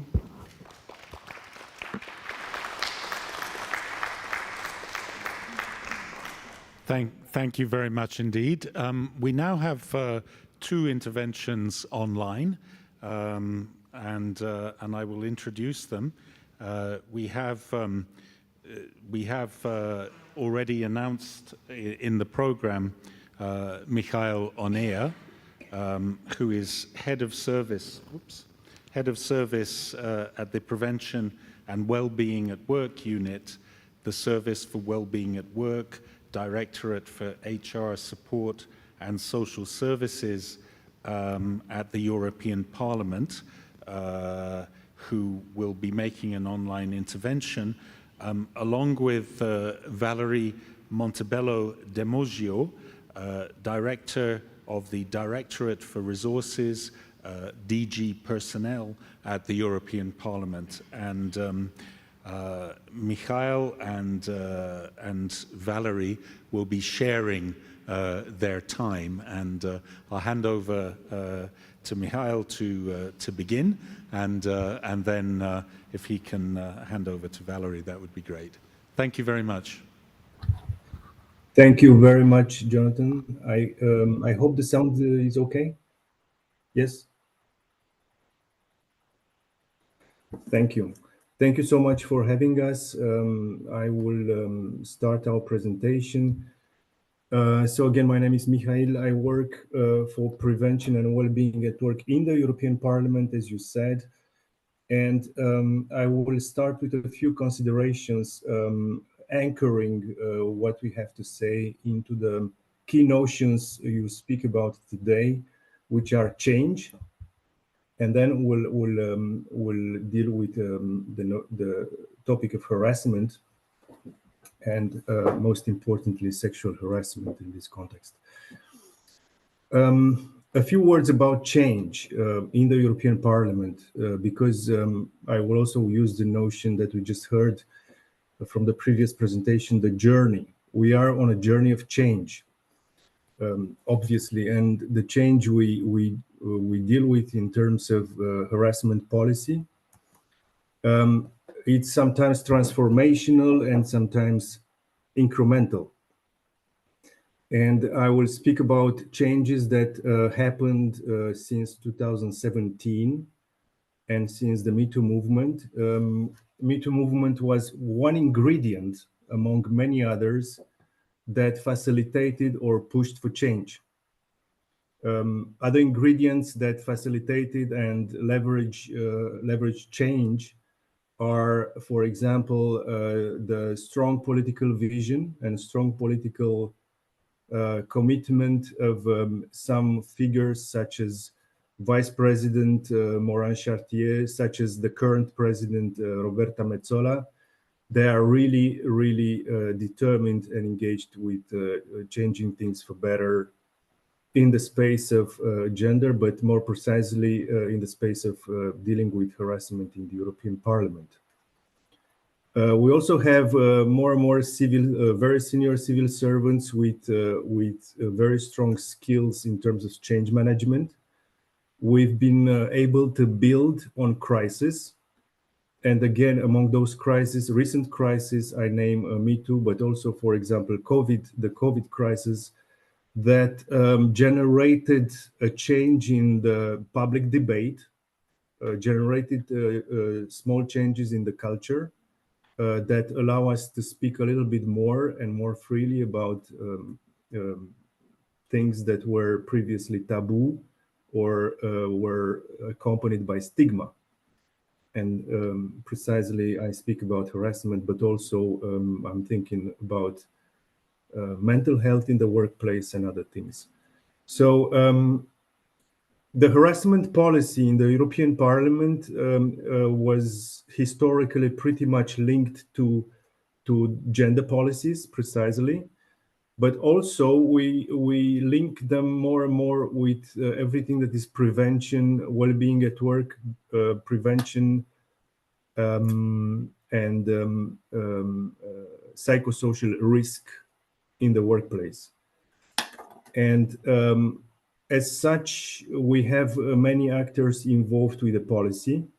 We have the people involved with gender equality policy, but also people involved with prevention and dealing with psychosocial risk.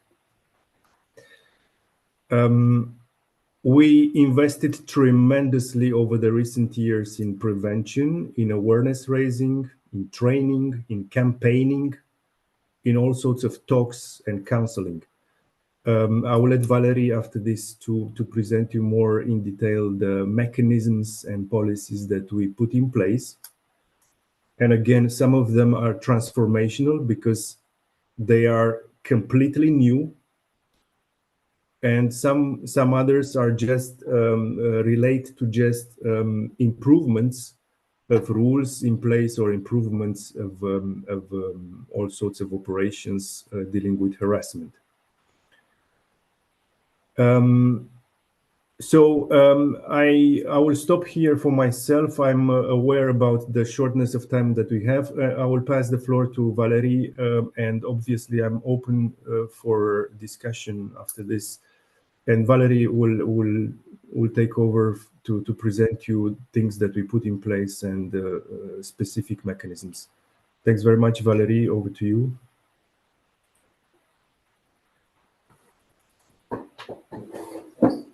Thank you. Can you hear me? Yes? It is okay? I cannot hear you. Yes, it's okay? Okay. Okay, I would like to underline that it was not easy to have administrative mechanism to fight against harassment. And my main purpose is to say that we started largely before the Me Too vague or the resolution of the Parliament. And we decided to do that because we had in the European Parliament some cases before the Court of Justice of Luxembourg. It's complicated to deal with sexual harassment because it's always involves, especially in the Parliament, young people, vulnerable people who are very reluctant to lodge a complaint because of shame, because of shy attitude. And nevertheless, we decided to have a very specific committee, including members of the Parliament. And we start with that in 2018. I don't know if there is other institution with such a committee, advisory committee, including members, including a parliamentary assistant, staff, lawyers, medical service, but it is a real success to fight against harassment and to have the possibility to stress out some inappropriate behavior. I would like to insist on the fact that when there is a complaint, it's not easy to help the alleged victim or even the alleged perpetrator. It's something very, very complicated. We decided, because we realized that it was not easy for young people to speaking up, we decided to put in place a sort of a platform. It is a network of confidential counselors. And this network is there to listen, to support with the help of the medical service, and to give guidance. During the investigation, we have decided to put in place a sort of a temporary placement tool, which allows to move the alleged victim to another post and to protect the victim during the investigation. It is very administrative mechanism, but so useful. And it's important to be in accordance with our staff regulations, with the duty of care, and with the protect we have to give to our staff. Recently, and just to finish with that, we have decided to establish a mediation service, which is good to open the door to something very very smooth, very important to prevent the conflict and the potential harassment, and to help the committee to focus on very serious cases. It's all for my side. It is a little bit administrative, but so useful, so concrete, so important. Believe me, it's important to have such a mechanism in a big institution as the European Parliament. Thank you for your attention. Thank you very much indeed for both of those presentations. We now have a number of minutes free for questions, and we will make sure that we finish in time for everybody to have a leisurely coffee and snack. So would anybody like to ask the first question? We have here. And perhaps in case people don't know you, you can introduce yourself. Yes, of course. I'm Tudor Dobrinescu. I'm representing the Romanian Chamber of Deputies to the European Parliament. And I want to congratulate you sincerely for the good job you're doing. I feel a little regret that I'm not helping you or helping you even more. Well, about these issues, I was and since we're trying to shine some light, I don't have questions, I have some observations. I was very sensitive to what has been told here, especially to what Mrs. Barr said, because I'm a father of a 1-year-old boy, so I know how it's like. I was very sensitive to what Mrs. Jacob Motley said about the need to adapt. And here's my suggestions. Well, this sensitivity of the gender issues should be taken according to some special methodology, according to the parliament we are addressing to. I mean, if I'm taking an extreme example, if we are going to shine some light over the authorities in Afghanistan, proposing the German example or proposing the European Parliament's example wouldn't lead to much, because in those places we should start from scratch, basically. It's useless to impose quotas, for instance. We should start with the right for the young girls to go to school, for education. So I think we need to really adapt when we go to some places, to the culture, to what's been done or what could be reasonable done in those areas. And in this respect, I want to tell you, last week the European Court of Auditors issues 2 reports about how the European Commission is spending money on some programs in Africa. And those reports are really bad. You don't need to read between the lines to see that the European Court of Auditors thinks that the European Commission is throwing money out of the window. So in order for us to really hit the target that we're aiming, we should really adapt to the needs of those countries, of the parliament we're addressing to. Again, I don't think it's my opinion. Asking authorities in Afghanistan to issue mandatory quotas, I think it's too much. I think we should start from the girls to have the right to go to school and then to build on that. So this is my suggestion, to really adapt. And by the way, look at having women in parliament. Well, it's not always depending on the parliament, you know. We should look at the mechanism that, or mechanisms that lead to that. Each circumscription defines their candidates, so we have to go downstairs to apply, to talk about these issues. And the best example is right now, look at the European Commission. The new European Commission is about to have 7 women, 8 with the president. It's not because the European Commission doesn't have policies, gender policies. It's because the national governments didn't appoint as they should have done. 1 woman, 1 man, and then the president chooses. So we should also look at those mechanisms that make our efforts be successful. Thank you very much. Thank you very much indeed. I think Andrea Wolf has a question.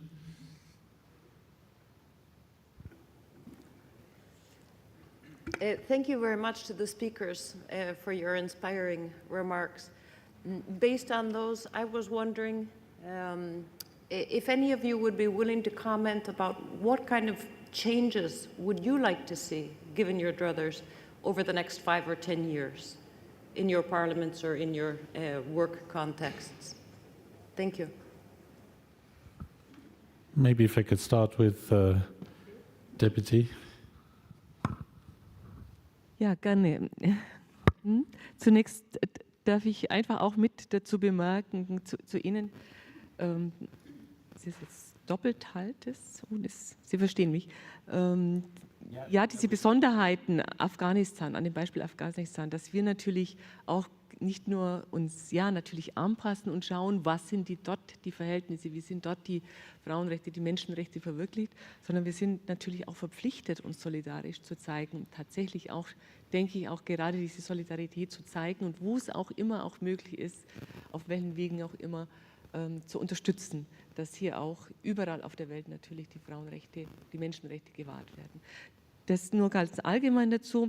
Was ich mir wünschen würde im Parlament, ist natürlich in Deutschland, wir diskutieren spätestens seit es eine Kommission für die Wahlrechtsreform gab oder gibt, natürlich die Parität auch in Deutschland in einem Parlament, wo wir jetzt, die Zahl wurde genannt, 33, ich habe glaube ich 36% mir aufgeschrieben gehabt, nur Frauen eben sind, wobei wir immer natürlich auch berücksichtigen, wir haben immer wieder ein Rollback und das sage ich auch so offen hier, solange Parteien, die rechtsextremes Gedankengut haben und ein Frauenbild haben, das nicht meinen persönlich, auch anderer in einer fortschrittlichen Gesellschaft entspricht, wird es ein Rollback geben. Und deswegen wäre natürlich wirklich festgezurrt, das wäre ein Wunsch zu sagen, wir brauchen Parität. Es wurde aber im Rahmen dieser Wahlrechtsreform, oder wir hatten auch keine Mehrheiten dafür, diese Wahlrechtsreform darin münden zu lassen, dass wir Parität in dem Deutschen Bundestag haben. Es ist leider so, aber wir werden da weiter dran kämpfen und machen, überfraktionell, was auch immer möglich ist. Und es gibt da verschiedene Möglichkeiten dazu. Es gibt die Parteien, die sich schon selber Vorgaben gemacht haben mit einer Quote auf Listen, wo Frauen kandidieren. Aber wir brauchen sowas natürlich gesamt für das gesamte Parlament. Aber das wäre natürlich auch mein Wunsch, Parität im Deutschen Bundestag zu haben.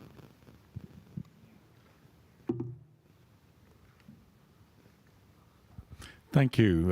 Kiba Motley. Okay, so if I'm allowed to be a dreamer and an artist, in 10 years I hope that we wouldn't be having this conversation. But since that may not be realistic, I would say in 5 to 10 years I'd like us to be, of course, further along on the journey, but of course deepening the issues that we discuss. So rather than just talking about having women represented at Parliament, but also now including in the debate and the discussion, conversations about menopause, conversations about the type of research, medical research, for instance, that may neglect certain women issues and so on. So I would hope that by that time that we've achieved a little more equality, but we are also deepening the discussion, not just asking for permission or trying to get a seat at the table, but we have a seat at the table and we are having deeper conversations at the table about women. Thank you very much. We have time for one more question or one more round of questions if there are one or two people who would like to ask a final question. Yeah. Yes. Thank you very much. My name is Merve Digma. I'm working in the German Bundestag, and I myself, as a woman and also a person with an international background, as we say in Germany, what I'm lacking sometimes in discussions about gender and also quotas in parliaments is also including not typical, and I'm saying white women also in the discussion. So I would like to ask if that also comes up in the discussion, or if you have any ideas on how to include that part of diversity as well, because if we have 50-50, it's still not representative of society. So I would hope, like if you would have asked me the question, I would have said in 10 years, I would also hope that we have diversity that represents the whole society and not just what we think of ethnically white and women and men, but also the whole society. So if this is also one part of your concern, maybe you can say something on that. Thank you. That's great. Thanks very much. So you asked a question and also answered the last question. And to say that this question of intersectionality is covered quite extensively in the handbook, but it's a very, very good question, which I will allow the speakers to answer. But just in case there's one last question that anybody has. Yeah, Sheila. I've heard some female members of the Irish Parliament making the point that because there are not that many of them elected, and then when committees are formed, or if there's an event or something like that where there'll be photography, they need to try and provide gender balance. And so the female parliamentarians are extremely busy because they're always being asked to be on committees or attend things, maybe not always because they're directly relevant, but because whoever's organising it knows they need to balance it out and not have a manel or just a photograph of parliamentarians with all men. So I was just wondering if that's an issue that arises in your organisations. Great, thanks very much. So if we could, if our speakers could respond to those two questions, and maybe start with you, Deputy.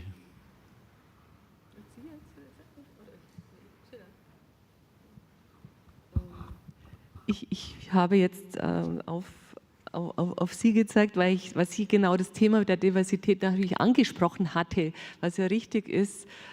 dass wir auch in den Parlamenten natürlich entsprechend ein Spiegelbild der Gesellschaft haben müssen, wobei es immer sehr, sehr schwierig ist zu sagen, wir machen jetzt eine Quote daraus. Ja? Wir machen die Quote derjenigen, die Migrationshintergrund haben. Wir machen eine Quote derjenigen, die ein anderes spezielles Merkmal haben, das die Gesellschaft mitvertritt.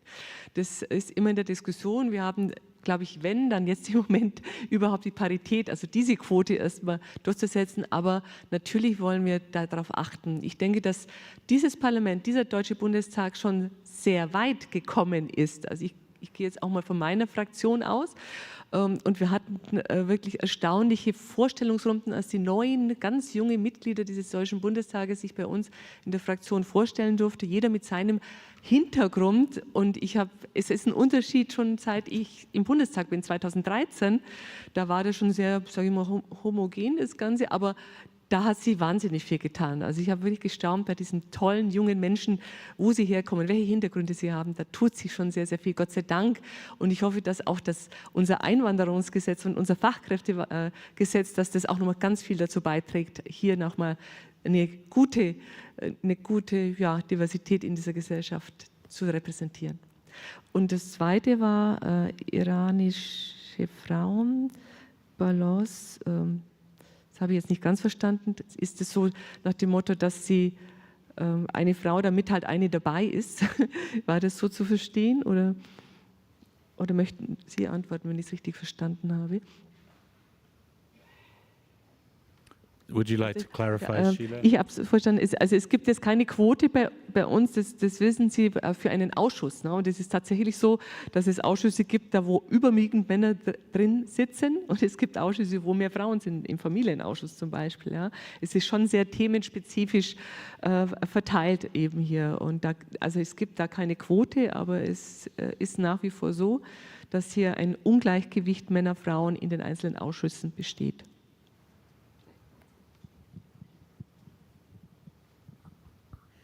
Yes, the question was more, it's that in Ireland, some of the parliamentarians noted that they were so busy because they were constantly being asked to attend things to provide gender balance. But so in the lower house in Ireland, I think it's 23% women only.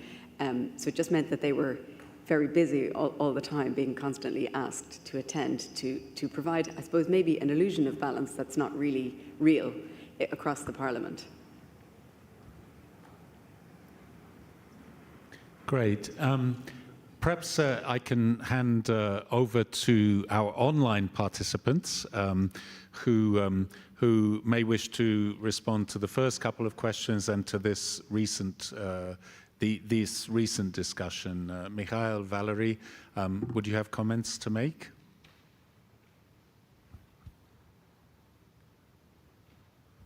Microphone.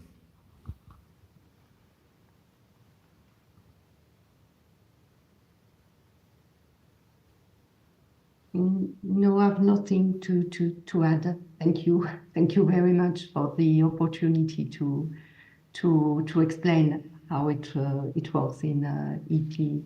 And yes, thank you. Michael, anything? Thanks a lot for having us. And we're focusing on sexual harassment, and I think this is a topic that could be developed even more. And the link with gender policies, that's very interesting, and how it evolves currently. But I will stop here for today. Thanks a lot for having us, and I welcome any further collaboration. Thank you. Thank you very much for joining us, and thank you to the European Parliament for all of your collaboration, not only on this question, but throughout our work. And I will give the last word to Kiba Jacob Motley, who has a couple of questions to respond to, and to thank everybody, all of the people, the panelists, and all of the people here for a really interesting session. Kiba. Okay, thank you, Jonathan. All right, so just to address the diversity in women. So, I mean, I'll address the elephant in the room. I'm the only black woman in the room, right? And usually that is the case when I leave my country. Fortunately for me, most of the people where I live look like me, so we're made up of persons who are of African descent or East Indian descent. And so within that diversity, of course, which is why when I spoke about the various types of women, I may have specified types of women in terms of where they are in their various stages of development, meaning marriage, childcare, and so on. But race and religion is also a factor, because there are things that, depending on your race or depending on your religion or your cultural construct, that it's just not acceptable for you to do. And if you step too far outside of that box, you will lose the support of your social grouping, you know. So that is something that we have to be aware of as we try to encourage, or as we wear this gender-sensitive lens from a position of privilege, because for some of us it is a privilege to wear that lens and to speak about these things, you know, and be open about it. But for others, it's simply not the case because of where they come from and what their family belief system is, you know. So again, going back to tolerance, we have to be tolerant of each other and where we are and our background and what that means, you know. So while we're moving along, we have to accept that we may be moving at a particular pace. Other persons may not be able to move as quickly as we can. And maybe even some people may not be able to move at all for now, you know. But we continue the discussion and the journey, and we continue to find ways to help everybody move along in the journey in a way that's respectful to their beliefs and value systems, because that support, that social network is important, you know, and to pull someone out of it it might be difficult. So in terms of photography, I mean, the including women in everything is good.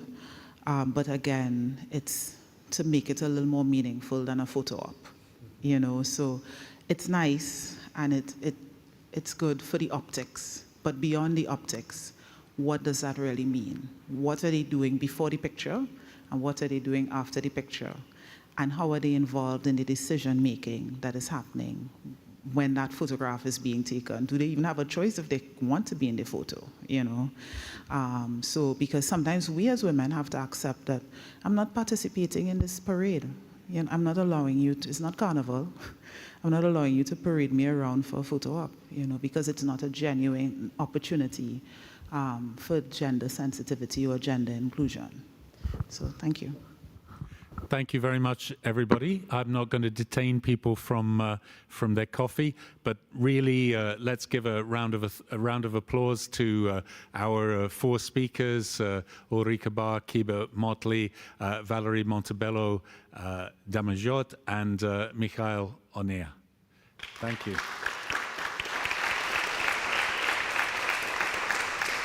And just to say that the executive summary of the handbook is available, I believe, just outside the door, and that you can use the QR code which is in the handbook in order to download the full document. And thanks to the authors, of course. So, to coffee. Tell them that.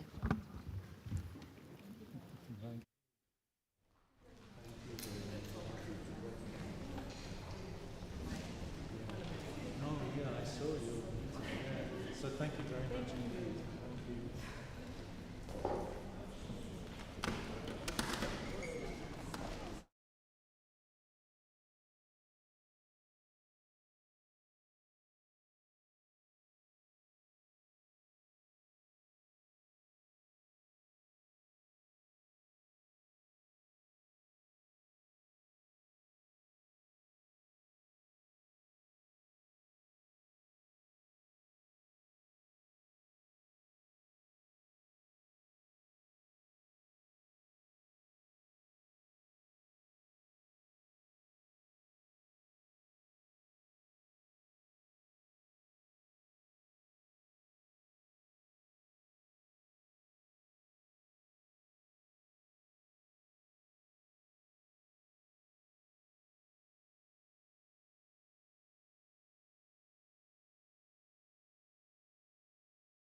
after this coffee break in which we got to speak with our authors. And moving on from the handbook, we'll now go into a session on revealing invisible gender inequalities and digging a little bit more deeply into those topics. Thank you all.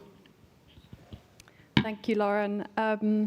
And I think just picking up on Cuba's words from the previous session, this is about deepening the discussion when it comes to gender equality in and through Parliament. We'll be discussing how invisible gender inequalities, so beyond the photo opportunities and the physical representation, how they can be revealed, both within parliaments as institutions and through particularly parliamentary oversight and lawmaking. This is an issue very close to my heart as someone that works in a parliamentary research centre and that works with committees a lot as well. Without access to high quality data and analysis on gender, it's nearly impossible for MPs and committees to uncover these gender inequalities, especially in areas where they might not immediately be obvious. People who know me might know that gender dynamics in aquaculture cultivation is a particular favourite of mine. And we've worked together on rice paddy regulation as well, haven't we, in the past? And I'm a firm believer that every single policy area, every law, every budget line has a gender perspective. For this panel, we're going to hear from some very inspiring speakers who make short contributions, and I have to insist on the limits, which is 5 to 7 minutes each, before moving into a discussion. I'd like to first ask Fouzia Saleh, Senator in the Parliament of Malaysia, to take the floor. She's a very long-standing politician, very powerful advocate for women's rights, and I think it's fair to say a problem solver for women citizens who deeply understands people's lives and experiences as a politician and now as a Deputy Minister of Domestic Trade and Consumer Affairs. We've worked together for a few years, and every time I meet you, you're telling me another way that you've made the lives of citizens in your country much better. So please take the floor. Thank you very much, Hannah, and very good morning to all. I would like to start with an anecdote. I'll take note of the time. With two anecdotes. When I first got elected in 2008, and there's an MP lounge, I discovered that none of the female MPs would enter into the MP lounge. So one day I walked into the lounge, and then I discovered that the lounge is full of smoke. Cigars. The male MPs were smoking cigars. And there's a sign back there which says no smoking. But it's a male MP lounge. It's not an MP lounge. So I made a big issue out of it. Spoke to the speaker. Then the speaker came in, and then very clearly, no smoking. And then it became an MP lounge. And no, the men don't smoke cigars after that. The next anecdote is when I walked into a ladies' toilet, and I saw one of the female staff expressing her milk, her breast milk, in there, because we don't have a nursing room. And I brought the matter up to the House Committee, and we have got a nursing room right now. So the journey begins. The gender scrutiny journey begins by being really sensitive to the needs and to be able to champion what you believe in. So that was 2008. But I would like to share with the various roles, how the government, the role of the government, the role of Parliament, and the role of CSOs. And I think the three elements must work together, the various components, to ensure that we are able to make progress. In Malaysia, we started very early. We started in 2004 when the government announced about gender responsive budget initiative. That was 2004. And even a call circular from the Ministry of Finance was issued every year for the budget. A call circular was issued, but we never succeeded in coming out with a gender responsive budget year in, year out. The reason being is because we don't have gender disaggregated data. Data is all over the place and nobody knew how to overcome it, how to get to the bottom of it and solve the problem. 5 ministries participated at that time, and there were gender focal points that were appointed, but there was no evidence of any improvements or any changes after that. So from 2008, I championed the issue and continued to advocate, continued to champion, until finally in 2021, we were able to make a breakthrough, which is quite a long time of speaking up about gender-responsive budgets. Even in 1 year, there was no budget allocated for cancer screening, mammogram for women, and the budget was amended after that due to the noises that we make. So in 2021, we achieved a milestone, a breakthrough, where in the 2022 budget, an amount of 15 million ringgit was announced and allocated to look to the Department of Statistics, because I pointed out that we need data, we need data, we need data. And there is no statement that can underestimate that. This is the starting point before we can move forward. And 15 million ringgit Malaysia was allocated in the 2022 budget, and it was allocated to the Department of Statistics, and that the journey begins on how we gather data. And that's the government, the role of Parliament. And since then, we have formed the caucus, the select committee that have looked into gender-responsive budgeting.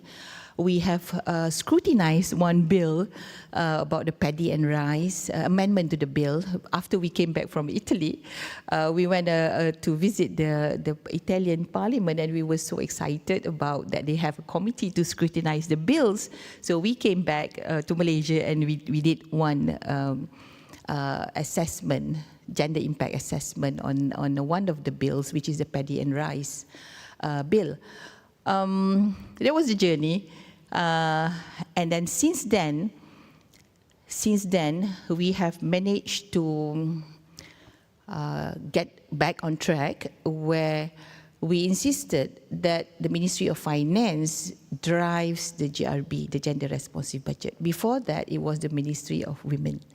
They had difficulties because they could not issue circulars to other ministries, but with the Ministry of Finance being the lead ministry, so the Ministry of Finance is able to send out instructions and so on. Now the Ministry of Finance continue to engage CSOs to coach, train, guide, and work closely with the government and Parliament to develop our MPs. They provide us with, help us with questions, directions, coaching, select committees, and so on. That's how we work with CSOs, and the CSOs are also involved with the government in the 2 special ministries and also in my ministry. We are looking into data specifically on complaints, to study on how male and female respond to issues of cost of living and price of goods. So I'm currently into that and looking at the data. And I've introduced one initiative, which is a special helpline for complaints for consumers. I call it for a helpline for women, housewife, and I made fridge magnets so that they can easily scan. But interestingly, after 1 year of embarking into that initiative, I noticed that more men uses it. More men uses the helpline, the line of complaint, and it is the most popular now. The most popular. We have emails, we have apps, we have other platforms that became the most popular. And I think that's as much as I can share in 7 minutes. But that's the 3 elements: the government, the Parliament, as well as the CSOs must play a very close role, and they must work very closely together, help each other to make progress. Thank you very much.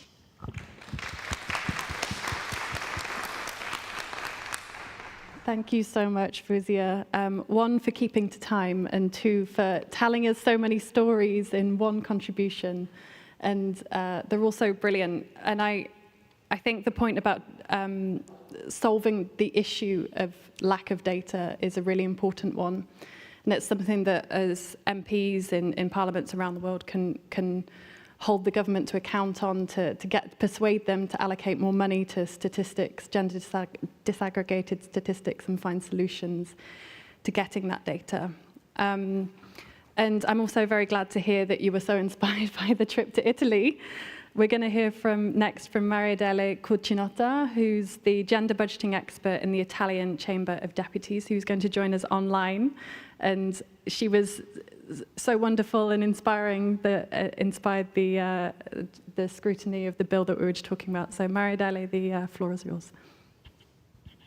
And hello, everybody. I'm so sorry not to be there in person, but it's always a pleasure to hear from you all. I will try to keep in the 7 minutes and make my long story short. Many of you have already heard about the experience of gender budgeting and the gender-sensitive parliamentary scrutiny at the Italian Chamber of Deputies. Let me share, if possible, my screen in order to make a brief presentation. I asked the organizers, is it possible to share my screen? I asked the technique, okay. Is that possible?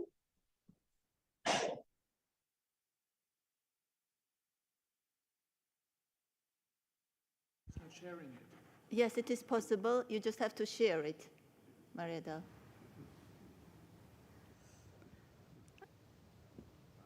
Can you hear me? Yes. If you just share your screen, it should work. Okay, I can hear you. I try to share the screen, but it says it refuses to share the screen. But okay, now, okay, right, perfect. Thank you very much. Ah, yes. Can you see it now? It's coming up now. There we go. Okay, perfect.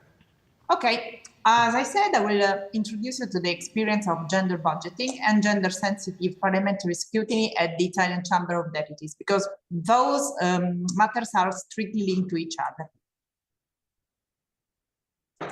To make a long story short, our experience started in 2020, when during the discussion of the budget of the Chamber of Deputies for that year, an agenda was approved that asked the parliamentary structure to envisage on an experimental and selective basis, in the context of documentation dossiers and papers prepared by the research department of the Chamber of Deputies, on bills that were under examination by standing committees, a specific paragraph dedicated to gender impact analysis.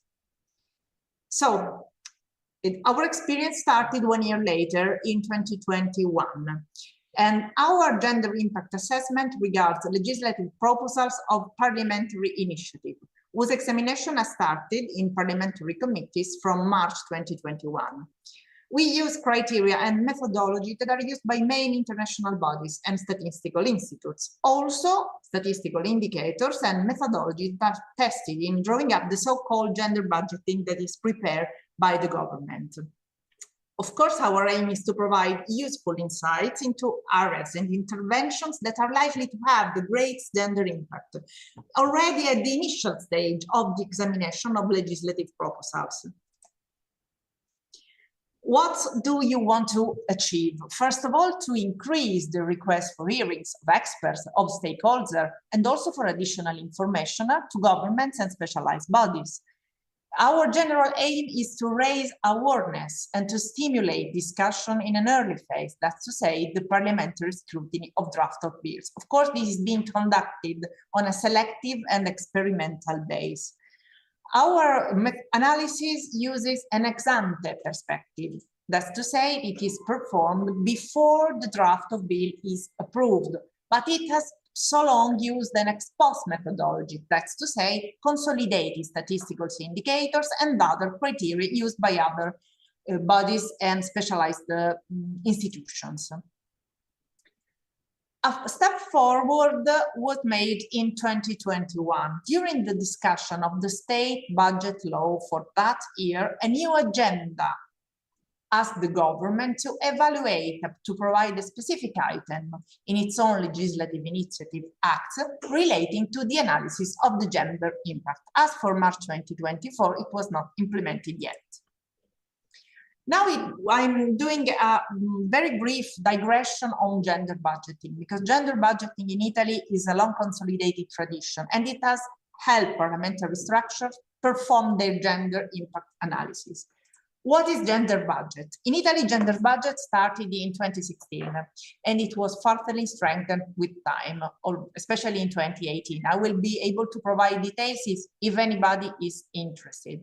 It is not a different budget for women and men. It is a reclassification of state expenditures that adds analytical tool to the final state budget to verify whether gender equity in society has increased, has decreased, or has remained unchanged.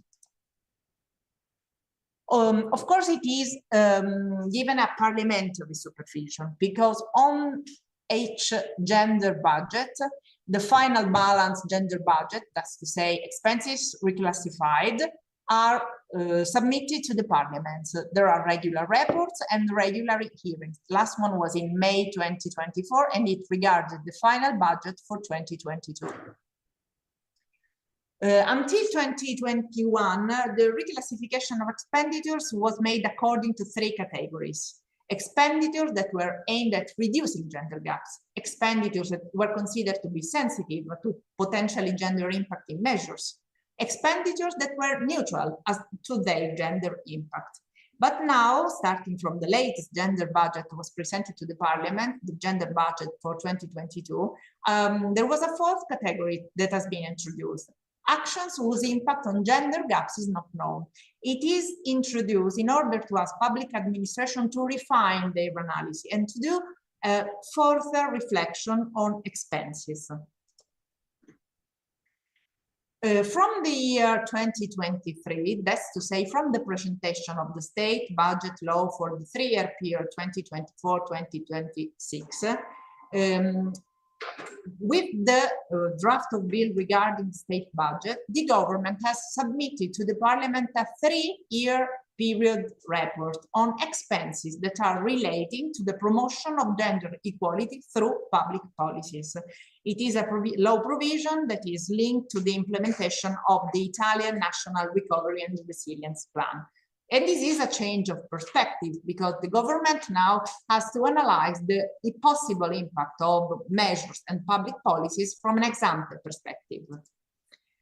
I will now try to make a long story short, as I said before, and to show you some practical implications. First, from parliamentary point of view, there is a long list of documentation papers. Once again, if anybody is interested, it's possible to provide the comprehensive list, because it's very, very long, on the products of the research department of the Italian Chamber of Deputies that is analyzing all of those drafts of bills. I'm just showing you the last page of the list, which is very long. And this means our work is going on. On another point of view, which is, I think, quite interesting for the written discussion, I would like to show you how gender budgeting influences even the governance point of view on gender gaps, by showing you the so-called example of Opzione Donna. Opzione Donna means women's option, and it is a measure that allows female workers to retire with significantly reduced requirements if compared to those that are envisaged for ordinary early retirement. In the gender budget for 2016, here you can also find the link, which I will share the presentation. This measure, Opzione Donna, was mentioned among those actions that were aimed at reducing gender gap. Anyway, the interesting thing is that by analyzing expenses, this approach has changed. The government has changed its mind about the gender impact of this measure, which means that the State General Accounting Department of the Ministry of Economics and Finance of Italy From 2018 to 2022, in every gender budget that was presented to the Parliament after, that this measure does not necessarily contribute to reduce gender gaps. It could also lead to worsening them, because it is a measure that encourages women to leave the labor market. That's to say, the government itself had a change of perspective, and this change of perspective has come from the analysis of gender impact of public policies. Moreover, such a reflection may concern any other early retirement measure that is specifically addressed to women. As a result, the so-called women's option, Opzione Donna, is no longer included among measures that are aimed at reducing gender inequalities. And according to the State General Accounting, it would require a specific impact assessment. All said, and I think enough said, that is to show how the analysis of data, performing a gender impact assessment, both at governmental and parliamentary level, can lead to a change of perspective, can lead to a further analysis of public policies, and that's to say, to discover hidden inequalities. Thank you so much for your attention. Hope to be short. Yes, okay.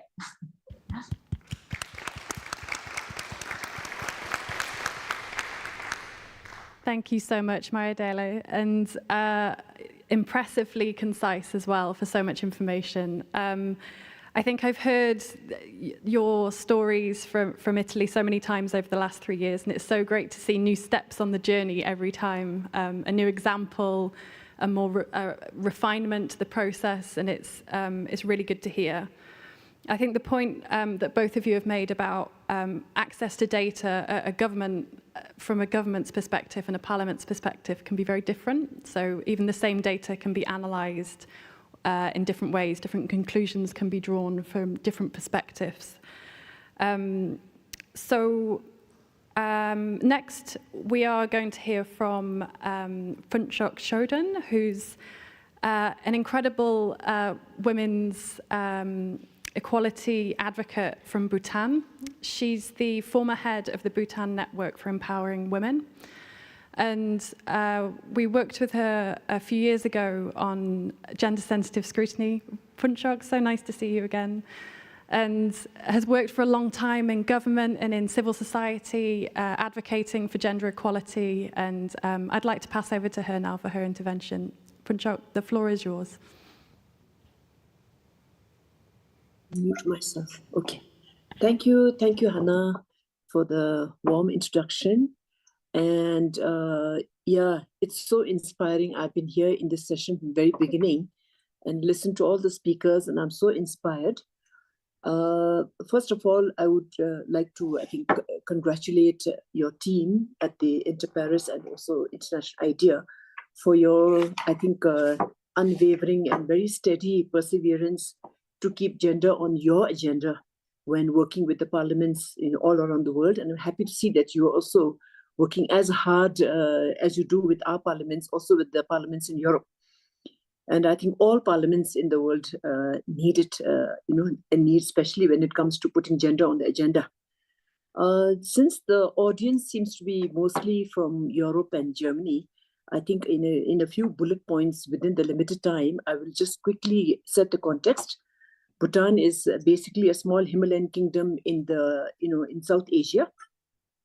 We are a very mountainous country, I think most mountainous country in the world actually, with a population of little bit, less than a million. And unlike in our immediate neighborhood in South Asia, girl child, especially since we're talking about gender, girl child is actually a favored child in Bhutan. And parents really like to have daughters. And so therefore we don't have, the issues of female infanticide, etc. in our country. And also to further underline that, even in terms of the social traditions and customary traditions of inheritance, the girl child actually inherits most of the family property, whether it's land, home, anything. So it's passed down from mothers to daughters. And that actually puts, women in a privileged position. At the same time, also it burdens women actually in the long run, especially when you look at it today. even in terms of marriage, in the social contract such as marriage, it is, I think we would say, matrilocal, where the husband actually moves into the wife's home. So again, that puts, strengthens the position of women in the relation as well. So that, on the whole, that makes actually our society a very gender egalitarian society, where women's position is seemingly in a commanding position, and then that, to bring that forward now into the parliamentary discussions and parliamentary democracy. In Bhutan, the concept of parliamentary democracy was introduced by our king in 2008, which means that year we had the first parliamentary elections. And by now, we are in 2024, we've already had 4 parliamentary elections and 3 local government elections, with people voting for their leaders, which is like something that we are still learning, and I think getting better and better at it, I would say, given that people are, all the time choosing to change governments. Every 5 years, we have the option to choose and change governments, and the political parties that come into governance are every time being changed by the people. And then to bring that into the context of now women in parliament and, gender and women representation in leadership, especially elected leadership, just to very quickly sum it up, it's not been a very steady journey and not been a very encouraging journey as well for women's participation here when it comes to in the parliamentary democracy. We have like 2 houses of parliament, the upper house and the lower house. We call it the National Council and then the National Assembly. And but to put the 2 together, when we do a kind of like an overall average, since 2008 till now, as I said, we have had 4 parliamentary elections, and the participation of women, or the representation of women rather, in the parliament has been really going up and down. In the first parliamentary elections, we had something like 10 women who were elected in the pool of like 72 seats in the parliament. And that went in the second parliamentary elections as well. It was kind of similar results, where we had again, kind of 8.3%. But in the third parliamentary elections, it went up significantly to about 15%, which was very encouraging because it was the highest ever for women's representation in the parliament. And we all thought that it was really getting much better now, because it was almost doubled. It had almost doubled. But come 2023, the fourth parliamentary elections, that really came crashing down to 6.9% women in the parliament. Now, in terms of, when you percentage sounds still better, but when I tell you the numbers, then that's really, very sad, because in the National Assembly, we have 2 political parties, one ruling and one opposition. And, we have only 1 woman each, one in the ruling and one in the opposition. In the National Assembly of 47 seats, we have only 2 women there who've been elected. In the upper house, the National Council, in a seat of 20 districts, elect 1 leader, 1 representative to the National Council, to the upper house.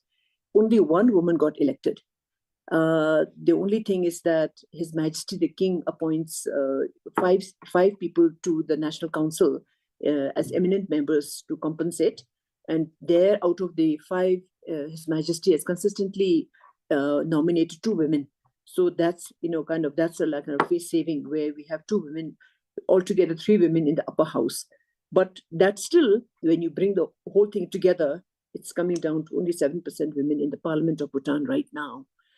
And that's also, so given this sort of a trend of women's participation and women's representation, the Bhutan Network of Empowering Women, the civil society organization that I used to lead, we basically took it upon ourselves. And also it was, in fact, we were given the mandate by the first group of women who were elected to the parliament and local governments back in 2012, where, there was no other entity, neither in the government nor in civil society, working with this mandate. So we were mandated to work on this agenda. And we kind of worked consistently for over a decade And happy to report that when it comes to the local government, at least now, I was sharing the data on the parliament, but in the local governments, we have like 205 local governments spread across the 20 districts of Bhutan. And there, the women's, representation has been steadily increasing, thanks to, I think, a lot of efforts that we put in. But it's not very much there as to, the women's participation, women's representation is very, very low. So that's also the reason why back in 2020, in the midst of kind of COVID, we also launched what we thought it was high time now for Bhutan to have a parliamentary caucus. And we actually conceptualized and formulated a Bhutan Women Parliamentary Caucus.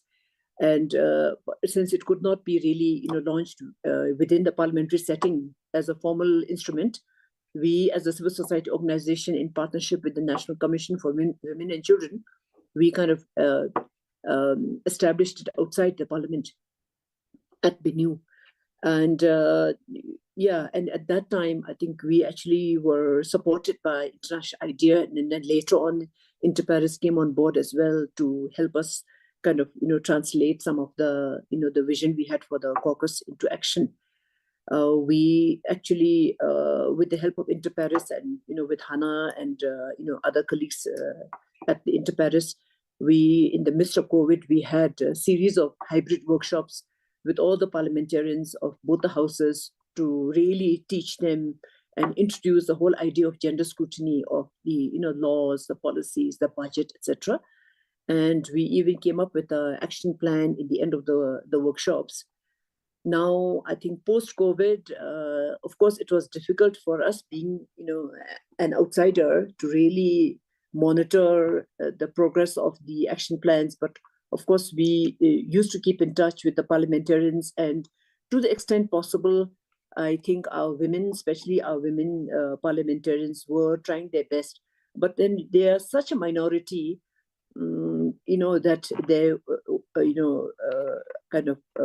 voices don't get heard enough in the parliament. So I think it's been a very uphill task. And I think as Hannah yourself in your earlier, in the beginning, you had said, basically it's about parliaments are made up of people, power, and patriarchy. And I think Bhutan is no different in the sense that although in the context I said, we are very, very, where women's position is very good. But I think when what democracy and elections data, what it has revealed is that there's also many invisible and subtle kind of, gender discriminations, which are very hard to spell out. So we are operating in Bhutan, in a small society, but very complex, and especially when it comes to gender. So that actually reminds me of, I think some back in 2022, I think there was a report by the team that was doing a gender snapshot with regard to the progress of SDGs. And there was a quotation that at the current rate of progress, it may take close to 300 years to achieve gender equality. And when I look at what's happening in my tiny country, I really feel that it may even take longer than that, unless agencies like you who are persistently working with parliaments can actually, kind of awaken the consciousness of the parliamentarians and parliament and the leadership to really work on now, temporary special measures and affirmative, action. Otherwise, I think that it's going to be very difficult, because parliaments right now, for instance, if I look at my parliament today, there's 93% male and only 7% female, and that doesn't represent the society at all, and definitely not the society of Bhutan, where women are supposed to be, very are enjoying egalitarian kind of environment. So for us, it doesn't really represent us at all, and so therefore the voices of women, are not really heard in the parliament. And the few women who are there right now, they are strong gender advocates, both in both houses, but it's very difficult for them being the sheer minority. And so therefore we hope that your work, Inter-Pares and International IDEA's work, can continue, and then, going beyond also just the, the gender scrutiny. I think if you can really now try to awaken them to consider some affirmative action, because I think eventually if there's no affirmative action, I think that, because in our case we saw that it's really just going up and down. The graph is going up and down. It's not stable at all. So that's actually, I'm sorry, but this is the state of women's representation in the parliaments in Bhutan. And I think Bhutan as a whole, I mean, in fact, even in whether it is in the ranking of the global, gender gap, or whether it is the IPU ranking, just because of the women's, political participation being so poor, our ranking is not improving at all. I think right now in the World Economic Forum's global gender gap, I think we have gone down to 39 out of 146 simply because of that. In South Asia, despite all the unique stories that come out of Bhutan, when it comes to women's political participation, we rank 8th, the last country in South Asia too. And even in the IPU rankings as well, we are like way down, 178 out of 193 countries. So yeah, so this is not a happy story, but one I think that has hope, and especially I think with the good work that Interparis and International IDEA continues to do, I think with our parliament in Bhutan, we hope that we will see some light at the end of the tunnel, especially when it comes to affirmative action. If you could also put that on your agenda to move that. Thank you. I hope I'm within the time. Thank you so much, Phung Chor. And I feel like it's necessary to tell those stories of not gloom, but where things aren't going so well, so that we can find ways forward. And I think when we talk about data, just those figures that you said within the context that you're already talking about, going backwards is so powerful. Just those statistics on their own, and when you think about you might have 3 women in an entire parliament, and the burden that's on them to represent half of the population, let alone when it comes down to the diversity within that group as well. And I think the point you were saying about the specificities of culture in Bhutan and in every country, which is why it's so important to work with people like yourself that know the sensitivities, that know the people, that can really make powerful arguments from that perspective. And also caucuses. I'm a big fan of caucuses and coalition building to bring that power and that capacity. I'm going to move on. I could talk about this forever, as you can probably tell. But we'll move on to Sheila Ryan, who's the head of protocol in the House of the Oireachtas in Ireland. I think you've worked in the Parliament for a very long time, haven't you, Sheila, in lots of different roles. So you can talk about many, many things, but I'll hand the floor to you. Thank you so much. Gur Margaret, thank you very much. I have slides. Brilliant.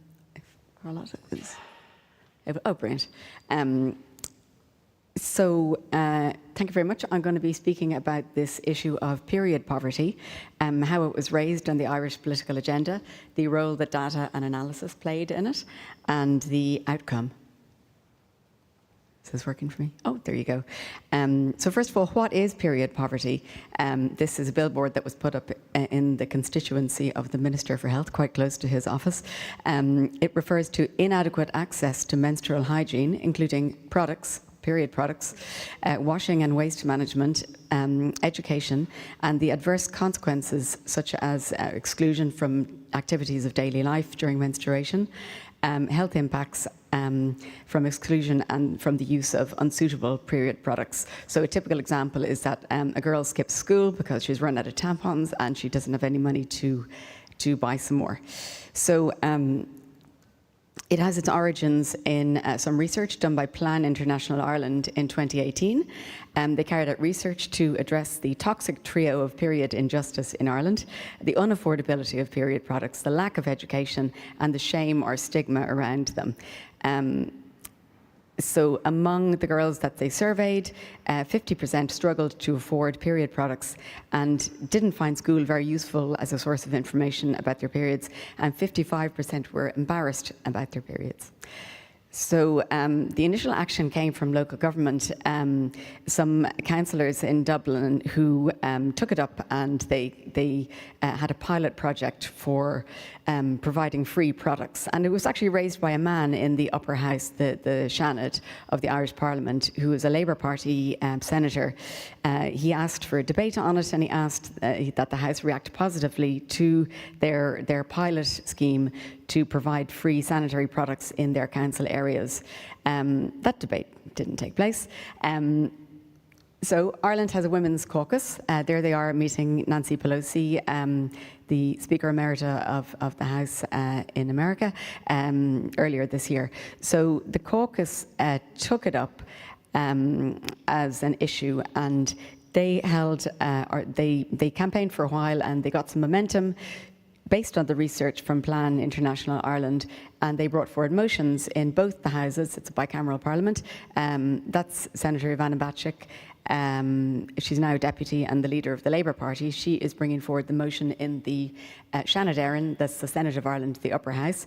And here is Deputy Catherine Martin. She was the chair of the Women's Caucus at the time, and she's bringing forward the motion in the lower house. She's now a government minister. She's a member of the Green Party. And I'm going to see if I can play the video. Will it play, Carlotta? Karen Corla, according to research conducted by Plan International Ireland, 50% of women between the ages of 12 and 19 struggle to afford sanitary products. Can you imagine that? That's roughly half of young women in Ireland cannot afford a very basic product. This seems like something we should all be talking about, if not shouting about. So it might surprise you that up until this very moment, the word menstruation has appeared only 27 times on the Oireachtas records. That record will certainly be broken here tonight. Something that affects roughly 50% of the teenage and adult population has been mentioned fewer than 30 times in our national parliament since the foundation of our state. And when you delve into those records, you'll quickly find that periods are almost entirely spoken about in a context of fertility, rather than in the terms of an individual's health and well-being. This is very worrying, because period poverty is a real issue for women in Ireland, and it is having a negative impact on their education, well-being and quality of life. And it must be spoken about and addressed in those terms.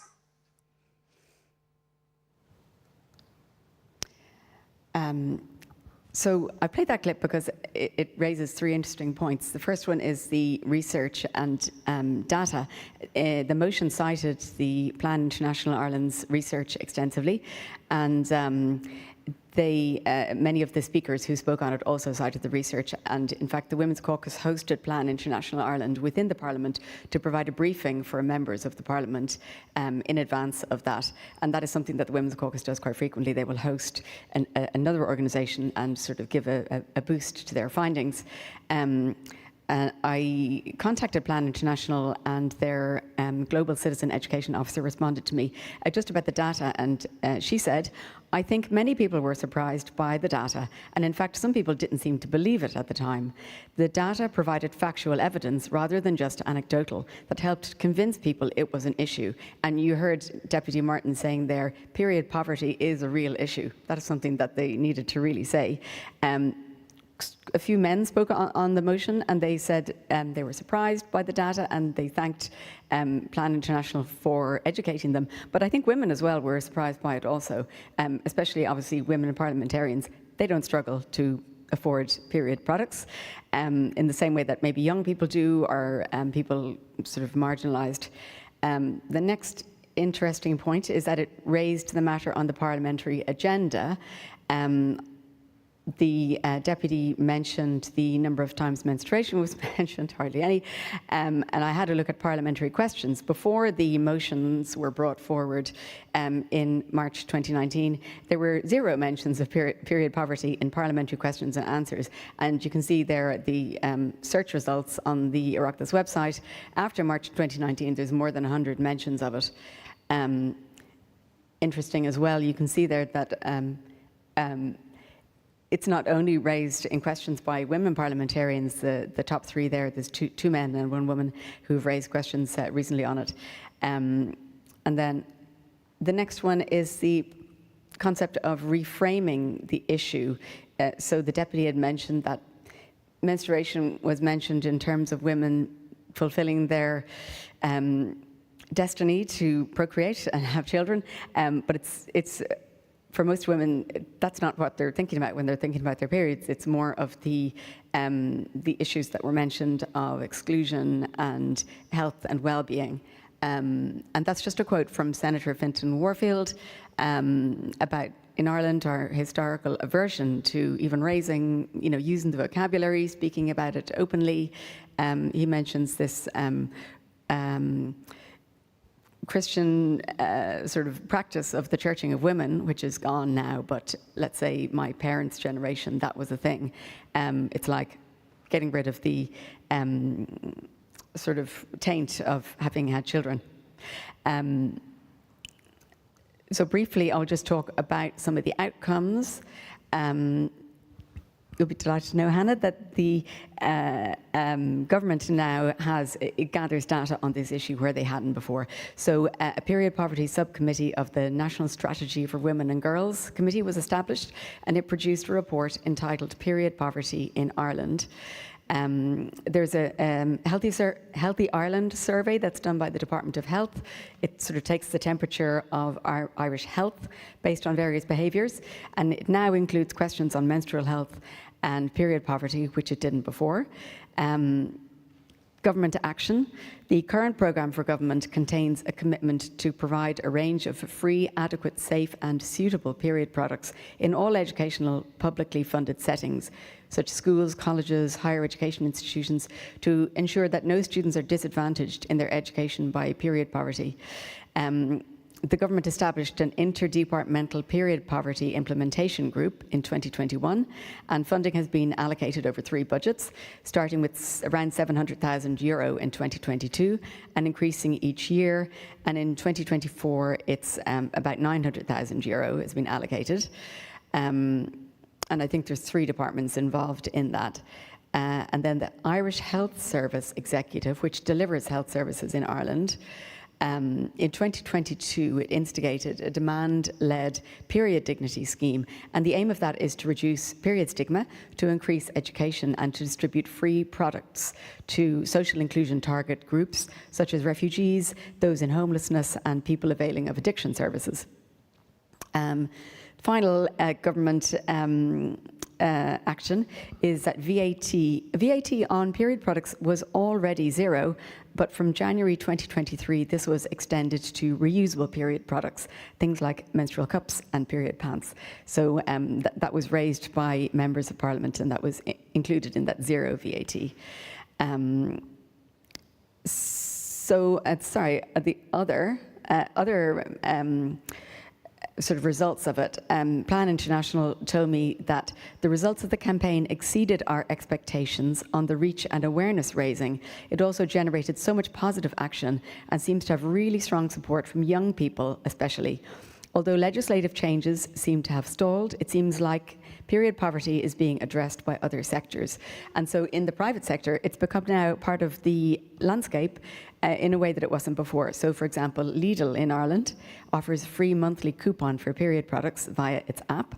And many private sector venues now, there's maybe the expectation is there that they would provide free products in bathrooms. And I saw a vending machine organisation now offering the vending machine that doesn't take any coins, that's free. And they made the point that now it's been raised on the agenda and people expect to get free products. And I was interested to see I have a teenage son and he climbs in a rock climbing gym. and they provide free products in their bathrooms. It seems to me quite a blokey environment. A lot of men climb, and it's run by men. Yeah, even in this kind of male environment, they've seen that there's a need and a demand, and they've responded to it. And so just finally, this is a poster from the health service where they're providing free products to people. They're just letting people know that they're available in their settings. And I would say that period poverty is now in the open, it's on the agenda, it's being talked about, and it's not going away. Thank you very much.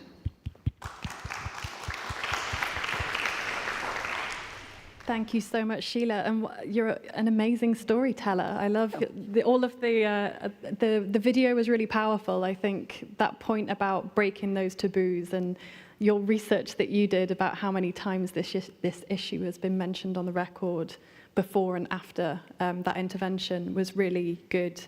And I think underlines that point about data and how difficult it is to argue with if everybody agrees on the reliability of it, even if there's a level of disbelief in what it's saying. I have so many questions that I could ask the panel, but I'm going to open it to everybody else because I don't think it's fair. Does anybody have a question for a particular panelist or for all of them?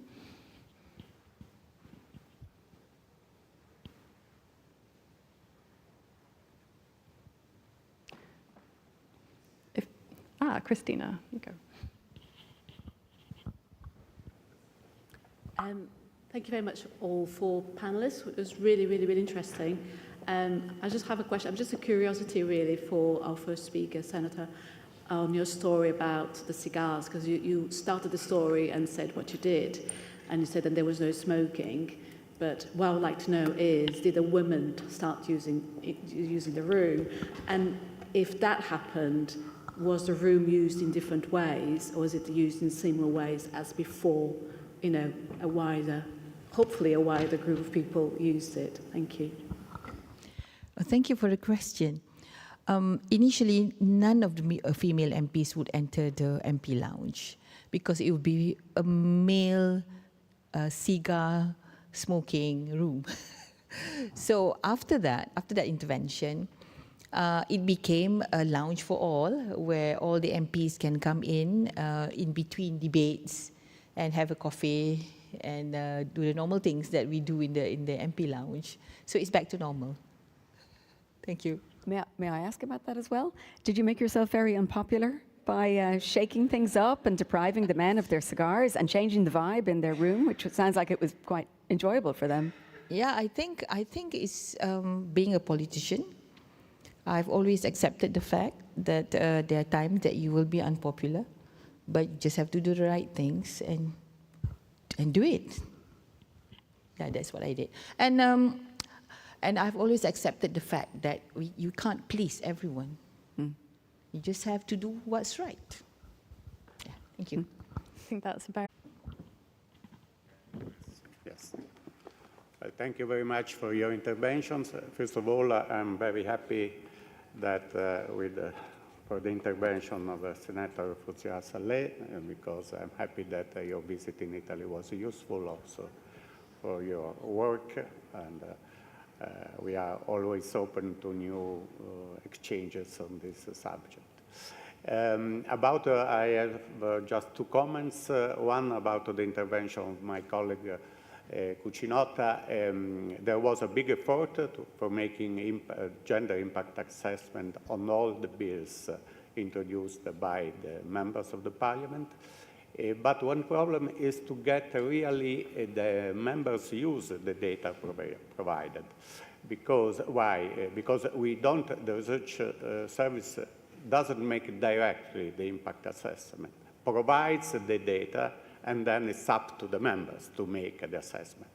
The problem is that most of the times, in the consideration of bills, there are much more, if narrow, but much more concentrated interests than common and diffuse interests like that of the women.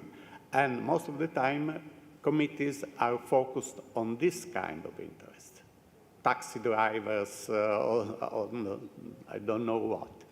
And so the problem is to get the attention of the committees on this aspect. This is really the challenge. The second comment is in the last intervention, the story of the so-called tampon tax in Italy, because in Italy the tax on all the period products was 22%, the added value tax, like for luxury products, like lobsters or truffles. And it was really a scandal in Italy. So it was reduced to 10% and then to 5% in 2023. But after 1 year, it was increased again to 10% because apparently the price of these products didn't decrease because the margin was absorbed by the dealers of these products. And so the sad story is that we went back to the old quota of the 10%. So we have to take into account also this kind of possible developments. Thank you very much. Thank you so much, Giovanni. And I think I feel you when it comes to getting members to use the analysis and research, particularly if it's not in an area that they necessarily prioritize. And I think it's a challenge for the horse to drink the water. This is real. That's a very good way to put it. Are there any other comments? Marta? Thank you very much, and thank you to all the presenters. It was fascinating. And I'm curious, from your experience, what were the key elements in the change from all the speakers, that you saw? So who were the allies, and what is maybe what are the remaining challenges? And so just to see what are the lessons learned and how we can introduce then the changes and support them. Thank you. Thank you so much. So we just have 2 minutes, so I'm going to go backwards through our speakers. So starting with Sheila, would you like to draw some conclusions on that? Yes, Plan International Ireland told me that they hadn't really, it wasn't their intention to bring it up on the political agenda. They just did the research and they wanted to raise awareness in general. So they were a wee bit surprised that it got such legs. I would say maybe 2 things. It started off in 2018, and that was the year of the centenary of women winning the parliamentary vote in Ireland, the UK as well, but Ireland. And so there was a lot of commemorations going on. We had a sort of celebration called Vote All 100, which was going on throughout the year. And this kind of, there was just a lot of activities and a lot of talk about issues of feminine equality. And the other thing was you saw the 2 ladies who moved those motions were the chair and the vice chair of the caucus at the time. They're both, have gone up in the political world. They were really strong and focused leaders and very action-oriented. And I think that they did a lot of good things with the caucus while they were in it. So those are probably the 2 things. Thank you. Can we go to Funchal if she's still with us?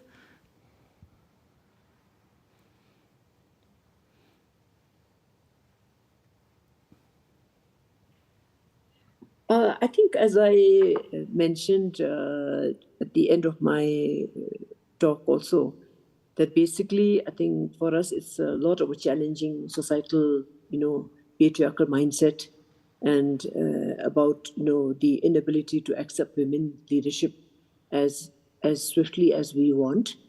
Because even when BNU was set up, our aim was to try and normalize the whole topic of, gender equality and women leadership. We wanted that to become the norm rather than an exception, and it continues to be an exception. We started with the first and only woman minister, and we continue with that. Even at the moment, the ruling party has 1 female candidate, so therefore she became the Minister for Education, So I think the challenge is really patriarchal mindset in society, both among men and women, so a lot of education and awareness. And then, as I said, really, I think a lot of strong advocacy with the parliaments on introduction of temporary special measures, because in the parliament, at the end of the day, 97% are men, and they tend to resist the whole idea of gender quotas and any affirmative actions, because they feel that we are taking away the seats from them. And actually, parliaments must mirror society, and therefore women have a right to be there also in equal numbers. So that's the challenge, and that's where we hope that various external interventions can actually help to raise that awareness and result in some action in that direction. Thank you so much. Can we go to Maria Dele next? Yes, thank you. As far as the Italian Chamber of Deputies is involved, our experience in gender impact analysis, it was a political impact, first of all, and it happened in a specific period. That's to say, in 2020, when COVID was still a problem. COVID enhanced inequalities. So for the first time, politicians started to think as gender gap avoiding actions as important actions. And it is one of the highlights of the Italian National Recovery Plan. Of course, for us, it has also been a matter of parliamentary administration sensitivity to the matter. That's to say, all of the parliamentary structure were aware of the needing for such an analysis. They were aware of the fact that data literacy is important in parliament, and data are allies in order to identify gender inequalities. I love that point about data literacy. I think it's maybe a term that we don't use enough in a parliamentary setting. Can I end with Fruzia? Thank you. I would just like to comment on the availability of data, but yet sometimes it's not being used or recognized, or people just because out of interest they may not be interested to speak about gender. I mentioned earlier about the role of the civil society organizations and the role of champions in parliament. Sometimes there are things that we don't say ourselves or we don't do ourselves, but we get our partners to do. So they are the ones who do the lobbying, they are the ones who do some of the advocacy, and they would invite the MPs for coffee and do their part. And actually, it's important to have a roadmap, and the roadmap must be very, very clear, and that's how we did it. That's how we got the government to put it in the budget for data for the Department of Statistics, because that's a starting point. And then there are other milestones in the roadmap. One of it is to get the speaker to actually agree to do a scrutiny on the bills. And recently, the speaker have already given a nod. So then what's the next step? The next step is to get the civil society groups to actually follow up and put pressure, lobby, and those sort of things. And also within the ministries as well, with the Ministry of Finance. We have the Secretary General of the Budget, who, when he sees me, he will say, "Oh, there she comes." So budget is coming up. The budget speech will be on the 18th of October, which is next week. And then he has been, every time he meets me, he'll say, "I'll make sure there's a paragraph in the budget regards to the gender responsive budgeting." And I'm sending him a picture of my presentation this morning, and I'll remind him of what should be in the budget speech. So there are many ways to skin a cat. So we have to work together, government, parliamentarian, as well as the civil society organizations. Thank you. Thank you so much. We've talked about small steps, long journeys, ambitious roadmaps, and different paths. And I think that's a good place to end it. Thank you so much to all of the speakers on this panel. Can we give them a round of applause?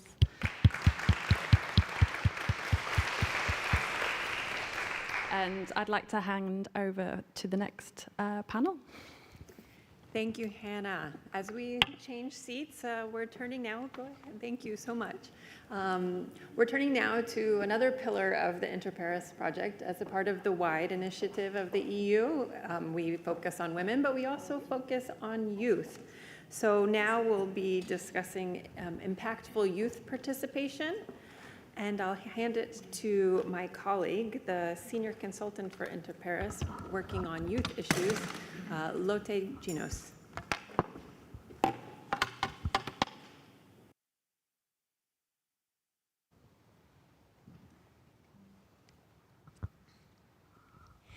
Thank you very much, Lauren. I don't know if I should say good morning or good afternoon. We'll go with morning. I think that will make everyone feel a little better, I hope. It's a real pleasure to moderate this final workshop for me, of course, one of the highlights of this session on youth participation, which is a key pillar of the Inter Pares work, and which is something that I'm glad to be joined by a number of people who agree is very important. We have 4 wonderful speakers. 2, of course, next to me here, and 2 will be joining us online. Before I give them the floor, I just want to say a few words in terms of context for what we try and do as a program. And I want to start by linking back to some of the previous conversations we had this morning. There's a reason, of course, that we do gender and youth in one workshop, because there are obvious parallels between the 2 groups. But there are also some important differences. And one of the challenges when looking at youth is that it's sort of an odd characteristic, because at some point we are, or we were, I will let everyone decide for themselves, young, but we all grow out of that. So it's a minority that you want to protect, that you want to hear from, but that you also are aware of doesn't stay. The people in that group change, and everyone ultimately gets to a point where they are adults, or they are older and more experienced, and they will get their place and they will get their say. So that makes it a bit of a tricky conversation. It's also going back to what Kiba was saying earlier, very different across different cultures, how we are socialized, firstly, as young people. Do you get to speak? Do you get to have a say? But then also how our society looks at young people. Do they have a space in a political process? And do they have a space in a parliament? And across the parliaments I've worked with, and we've worked with at Inter Pares also, there is a lot of, a big variety in how, not just the institutions, but also the people within that look at young people. And that creates any number of challenges, but thankfully also a whole lot of opportunities. What we are trying to do at Inter Pares is to really look beyond some of the broader engagement opportunities that today, fortunately, most parliaments do, and to really try and support parliaments in bringing young people into not only the physical institution, but into the work of the institution. So have them contribute meaningfully to what the institution produces. That is difficult for a number of reasons. Parliaments are not the most flexible institutions. There are good reasons for that. Parliaments like protocol, and there are also good reasons for that. It's about trying to find that space to make that work, to make it sufficiently open without eradicating what makes a parliament a parliament. So a number of difficult things. We have a whole host of resources and opportunities for you to join us. I've seen many of you at those, so hopefully that will continue. And to touch on some of that, I will now stop talking and turn to our speakers and look at some of the aspects that entails. And as per usual, as I have done many times, every time with great pleasure, I start with Professor Cristina Leston-Bandera. After a good 5 years, I think, of working together, this is the first time we've actually met in person. This is a wonderful occasion for us in a number of ways. Cristina is Professor of Politics at the University of Leeds in the UK. She is the co-founder and chair of the pioneering International Parliamentary Engagement Network that we heard about yesterday also. She's a former chair of the UK Study of Parliament Group, and she has conducted research on parliaments for over 30 years. Her main focus is citizen engagement with parliaments. She's written extensively on the subject, and she is widely considered a leading voice on this globally. She's also, of course, a long-standing friend of Inter Pares. So without any further ado, Cristina, the floor is yours. Thank you very much, Lotte. A bit embarrassing introduction, but we'll deal with that. Thank you very much for inviting me to come here. It's a real pleasure to be here to talk to you all and to focus on youth engagement, and particularly I like the way you phrased the title in terms of impactful engagement, and that's really what we're talking about in here, because we know there's many initiatives of parliaments across the world. I think we would struggle to find a parliament today where there wasn't at least something which is about young people.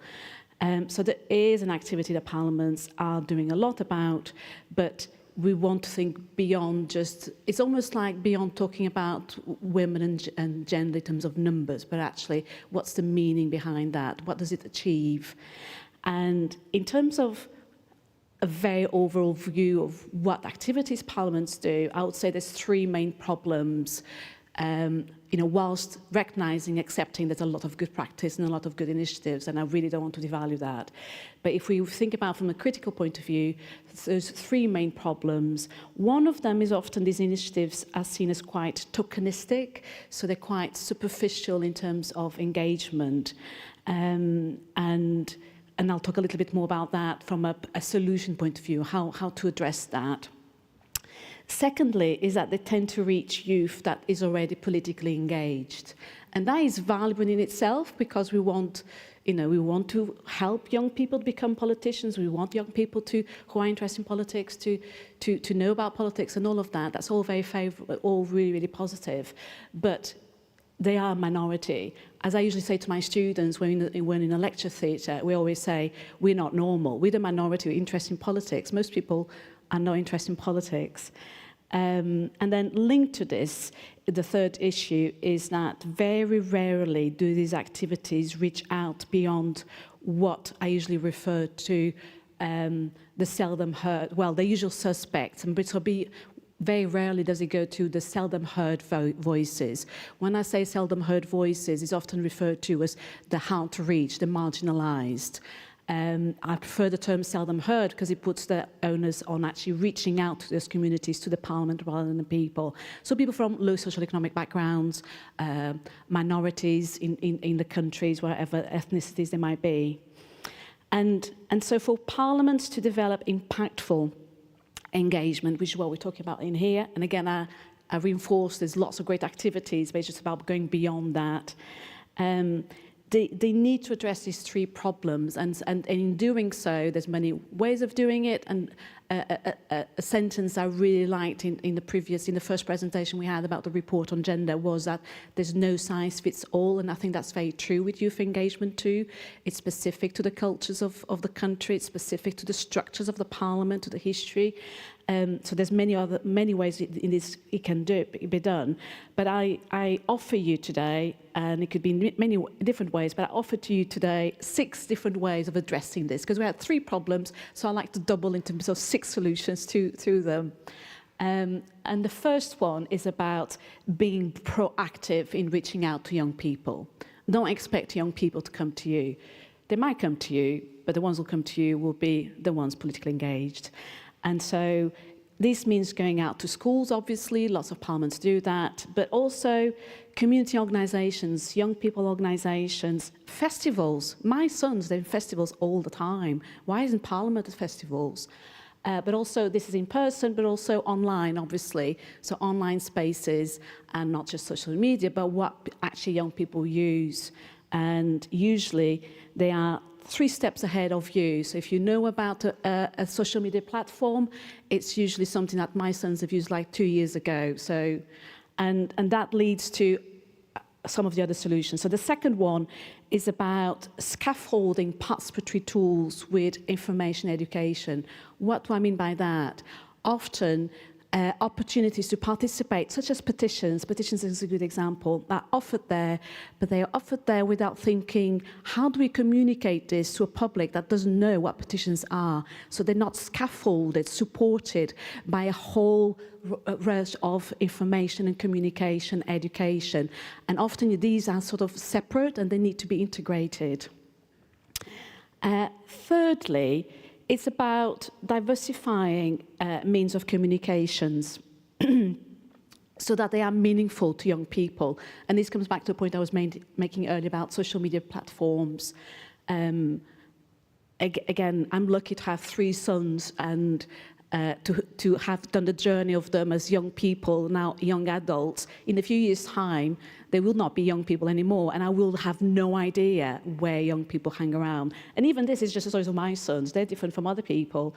But it's about really being as diverse as possible. Communications, parliamentary communications tend to be quite procedural, tend to be quite set particular channels and difficult to understand.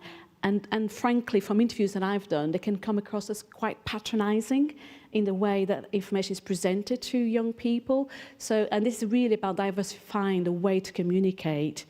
And this links to my 4th point, which is about co-creating resources.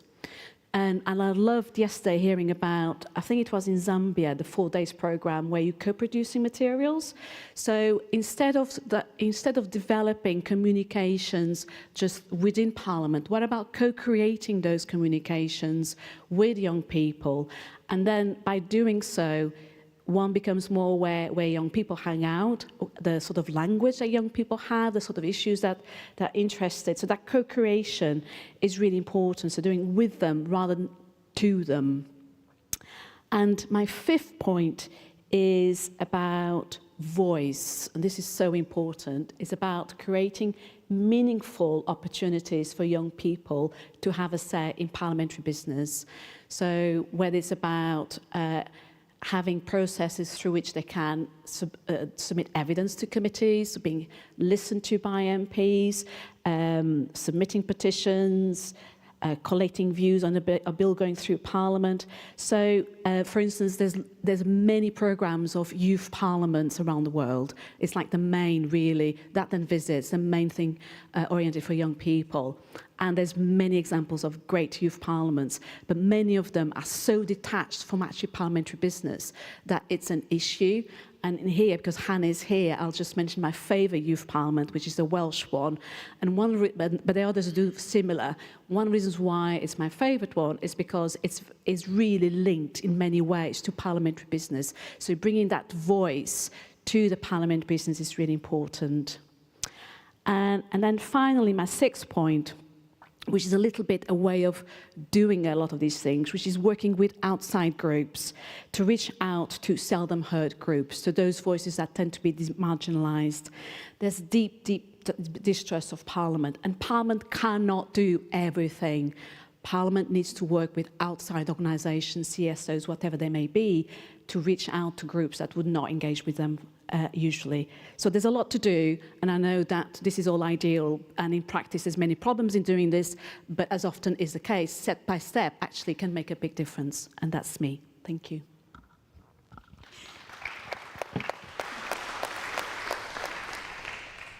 Thanks so much, Christina. I feel a bit like Hannah with the caveat of this could take us into hours, which of course we will not do, but I saw Anna Maria just nodding throughout and going, yes, we should. So I think you've inspired at least one person in the room today. Maybe just to complement with one point, the point you make in different ways, but is about meeting young people where they are, which to a large extent is similar to meeting women where they are. And we do that in different ways, and different parliaments find different ways of being comfortable with that, because it is much of it in youth participation, I find, for parliamentary institutions is about being a bit more comfortable, being slightly uncomfortable, because you are stepping out of your comfort zone, and that takes a little bit of practice. And I just want to mention one, you mentioned your favorite youth parliament. One of my favorite youth parliaments is the one from Trinidad and Tobago. And the reason for that is they do the opposite of what you were saying, often can be a little patronizing.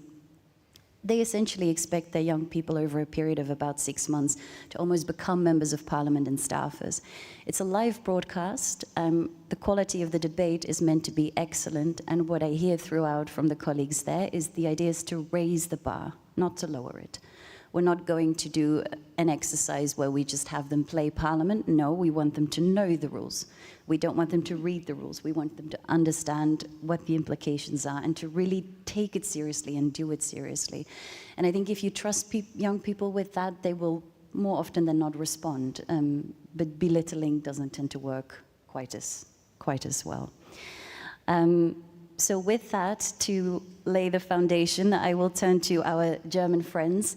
I will introduce 2 people at once because we will have 2 speakers at once. We are starting with Anna Maria Pavlicek, who is very kindly stepping in for her colleague who is not able to be with us today.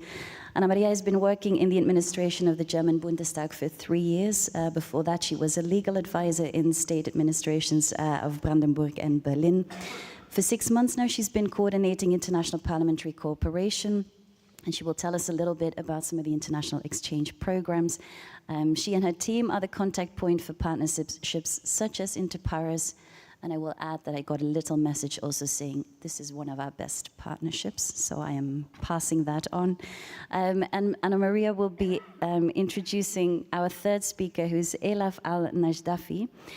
She was one of the members of the International Parliamentary Scholarship that the German Bundestag organizes. She's an expert with extensive experience in the area of financial audit and teaching German as a foreign language. And since 2014, she's been teaching at the University of Baghdad. She has a master's degree in German as a foreign language and an outstanding academic career, and she combines her professional competence with a passion for intercultural exchange and the promotion of education. She particularly highlights her voluntary work. She's very committed to educational initiatives for disadvantaged children, young people, and women in Iraq, and she's participated in a number of international aid agencies. In addition, she was in the Islamic Supreme Council of Iraq as an interpreter and a diplomatic mediator. And Anna Maria, I will pass the floor to you. Go ahead. Thank you very much. It's a pleasure to be here. Thank you very much. I would like, first of all, to give a small overview of the programs the German Bundestag already have. It's a little bit what you have done, but there are so many good things you have said that I have talked to my colleague, or give it a sign that she has to take notes, that we will forward it to our really wonderful colleagues, which are already working in this area. But now I would like to switch into German, and maybe you can take the interpreters. Also nochmal vielen Dank. Ich würde gern ganz kurz, wirklich in einem ganz kurzen Abriss ein bisschen vorstellen, was der Deutsche Bundestag oder die Verwaltung des Deutschen Bundestages bereits im Rahmen von Jugendprogrammen, Jugendbeteiligungsprogrammen vorhat. Das hätte normalerweise hier meine ganz tolle Kollegin Frau Tepasse gemacht. Sie kann heute leider nicht hier sein. Deshalb versuche ich, das ebenso gut zu machen, einen ganz kurzen Überblick zu geben. Genau, der Bundestag macht natürlich auch sehr, sehr viel im Rahmen der Jugendbeteiligung, hat viele Jugendprogramme. Es gibt Angebote für ganz kleine Kinder bis zum Jugendalter, bis zum jungen Erwachsenenalter. Dies tut der Bundestag natürlich einerseits online, was natürlich sehr wichtig ist. Das ist ja ein Weg, um die jungen Leute zu erreichen. Es gibt eine ganz tolle Seite des Deutschen Bundestages, das ist mitmischen.de, das ist sowas wie getinvolved.de. Das ist tatsächlich auch das Projekt von Frau Dr. Tepasse, die heute nicht da ist. Da ist es tatsächlich für Kinder ab 12 Jahren eine tolle Plattform, um sich über politische Themen zu informieren. Aber wir sind natürlich das noch nicht so lange, tatsächlich erst seit 2 Jahren aktiv bei Social Media, was natürlich ein wichtigstes, das war richtig, was Sie gesagt haben, wir sind immer einen Schritt ein bisschen zu spät, aber wir bauen bauen seit 2 Jahren eine gute Social-Media-Präsenz auf, natürlich bei X, Instagram, YouTube, LinkedIn und WhatsApp und versuchen neutral natürlich, wir sind ja als Verwaltung neutral, die politischen Debatten kürzer zu fassen, als YouTube-Videos zu veröffentlichen, damit junge Leute informiert werden. Und das ist eigentlich ein ganz schönes Programm, was natürlich auch in Sambia später irgendwie eine Rolle spielen wird. Und wir haben natürlich auch im Rahmen der Öffentlichkeitsarbeit, stellen unsere Kollegen der Öffentlichkeitsarbeit auch tolle Dokumente für junge Menschen her. Auch kindgerechte Dokumente, wie zum Beispiel den Karlchen Adler, das ist ein kleiner Adler als Kuscheltier für die ganz Kleinen, welcher sozusagen als Identifikationsfigur dient. Und da gibt es auch natürlich die Kala, also auch das weibliche Pendant des kleinen Adlers. Und das sind halt Sachen, die die Öffentlichkeitsarbeit auch in Dokumenten macht. Wir sind aber natürlich auch in Präsenz. Also wir laden natürlich Jugendliche auch zu uns in den Deutschen Bundestag ein. Von den Kleinen wirklich Kita-Kinderführungen, kindgerechte Führung für die ganz Kleinen von 5 bis 12. Und ab 12 haben wir auch ein großes Programm mit sogenannten Rollenspielen und Seminaren, wo insbesondere Jugendliche ab 16 in einer simulierten Plenarsitzung teilnehmen können und tatsächlich ein Plenar-Session auch mal miterleben, an Gesetzentwürfen mitbestimmen und sich in die Rolle eines Abgeordneten versetzen. Auch natürlich sich selber Gesetze überlegen, nicht nur Gesetze, die schon da sind, sondern gucken, was würde uns interessieren und spielen diese Rollenspiele in einer wunderschönen Kulisse bei uns nach und spielen halt die Rolle. Es ist tatsächlich auch ganz aktuell, meine Kollegin Frau Ritz, die ist Expertin dafür, sie ist gerade auch ganz doll im Stress, denn sie plant gerade Jugend und Parlament. Ein ganz großes Programm von uns findet jetzt ab Samstag statt, Für 4 ganze Tage werden fast über 300 Jugendliche ab 17 Jahren bis 20 Jahren hier im Deutschen Bundestag sein und für 4 Tage tatsächlich in Workshops und in Rollenspielen hier das parlamentarische Leben versuchen zu erleben. Sie sollen natürlich die Abläufe vermittelt bekommen, selber die Möglichkeit bekommen zu sprechen, Probleme anzugehen, selber eigenständig auch zu sagen, das interessiert mich, wie bauen wir das auf und wie argumentieren wir vielleicht gegen eine Position. Wir haben auf parlamentarischer Ebene auch die sogenannte Kinderkommission. Die gibt es seit 1988. Es ist ein Unterausschuss des Ausschusses von Frau Bahr, die wir heute hier gesehen haben, von unserer Abgeordneten, also vom Unterausschuss des Ausschusses für Familie, Senioren, Frauen und Jugend. Und das ist auch ein wichtiger Ausfluss dessen, dass zumindest auf parlamentarischer Ebene die Kinderrechte eine Rolle spielen. Und jetzt komme ich eigentlich zu dem, was sozusagen unser Steckenpferd ist im Referat INT 4. Die Leiterin kennen Sie alle, das ist Frau Dr. Giesecke.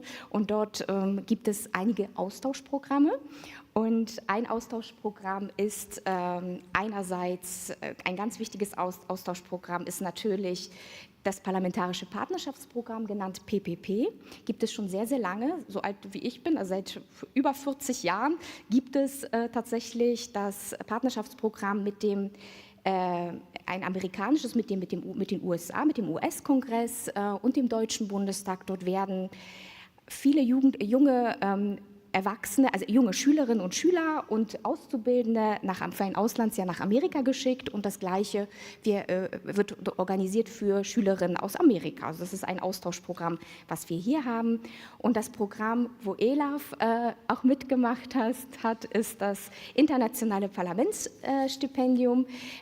Das gibt es einerseits als Regelprogramm über 120 junge Akademikerinnen und Akademiker aus 50 Ländern werden einmal im Jahr bei uns hier empfangen und haben die Möglichkeit, 5 Monate lang hier im Bundestag zu sein.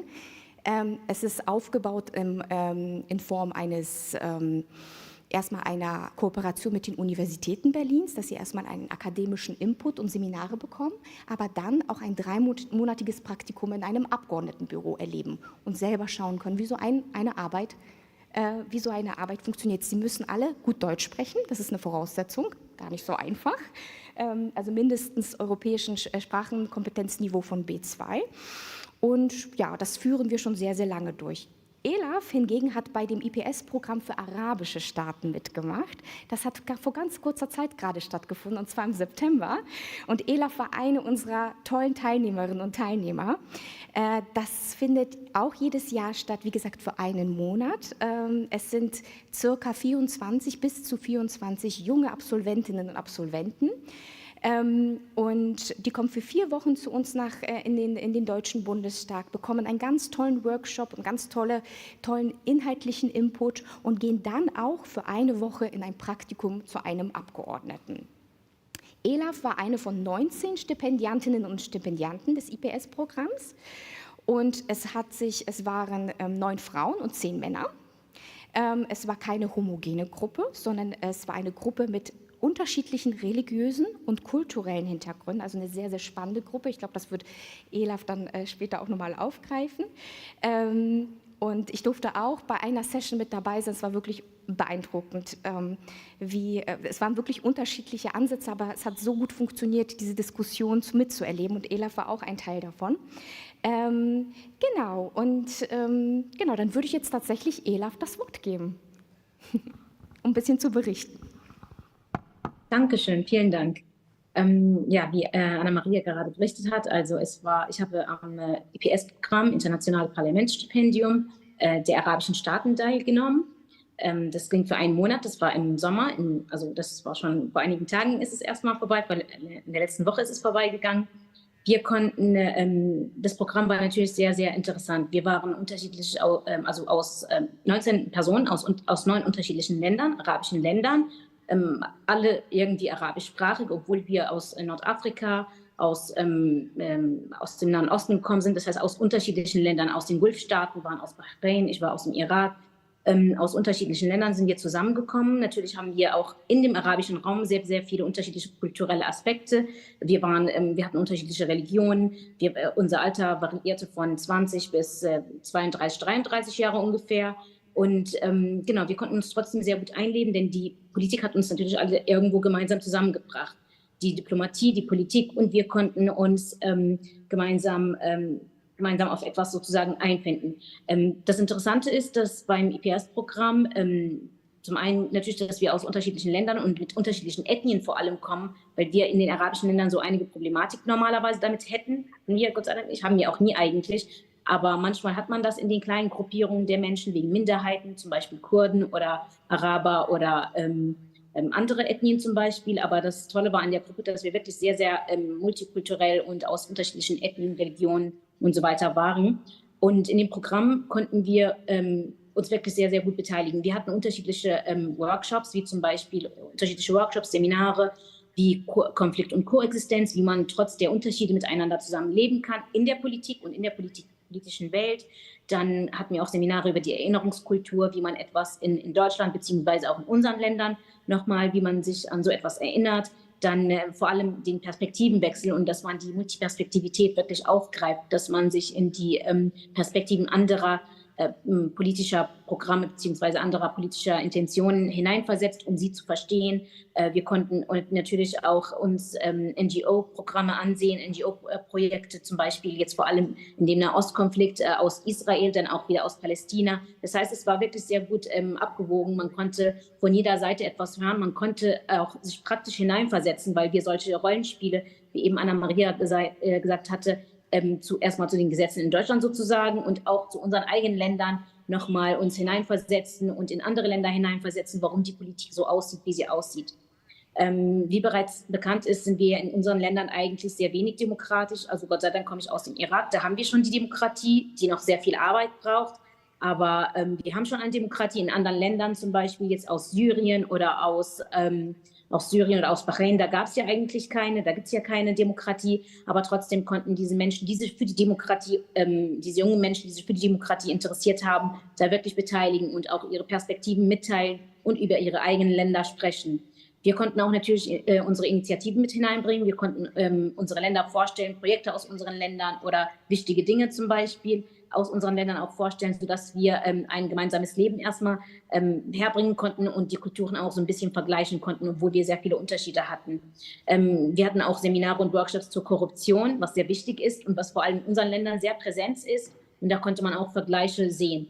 Das Interessante ist, dass wir wirklich die Transparenz des Deutschen Bundestages sehen konnten. Wir konnten uns in allen Facetten frei bewegen. Wir hatten Praktikum für eine Woche lang bei einem Abgeordneten und das war diese Sitzungswoche. Das heißt, es war wirklich eine sehr, sehr volle Woche. Aber es wurde von uns alles sehr gut programmiert, für die meisten von uns, von den Abgeordnetenbüros, dass wir wirklich an den meisten Sachen teilnehmen konnten. Wir konnten uns an Ausschüssen, also zum Beispiel hatte ich ja Interesse, weil ich an der Uni Bagdad arbeite und sehr viel im Ministerium auch zu tun habe im Irak, konnte ich am Ausschuss des Bildungsausschusses teilnehmen. Ich konnte auch am Auswärtigen Ausschuss für das Jugendschutzrecht auch teilnehmen. Es war wirklich sehr interessant, dass man dabei sein konnte.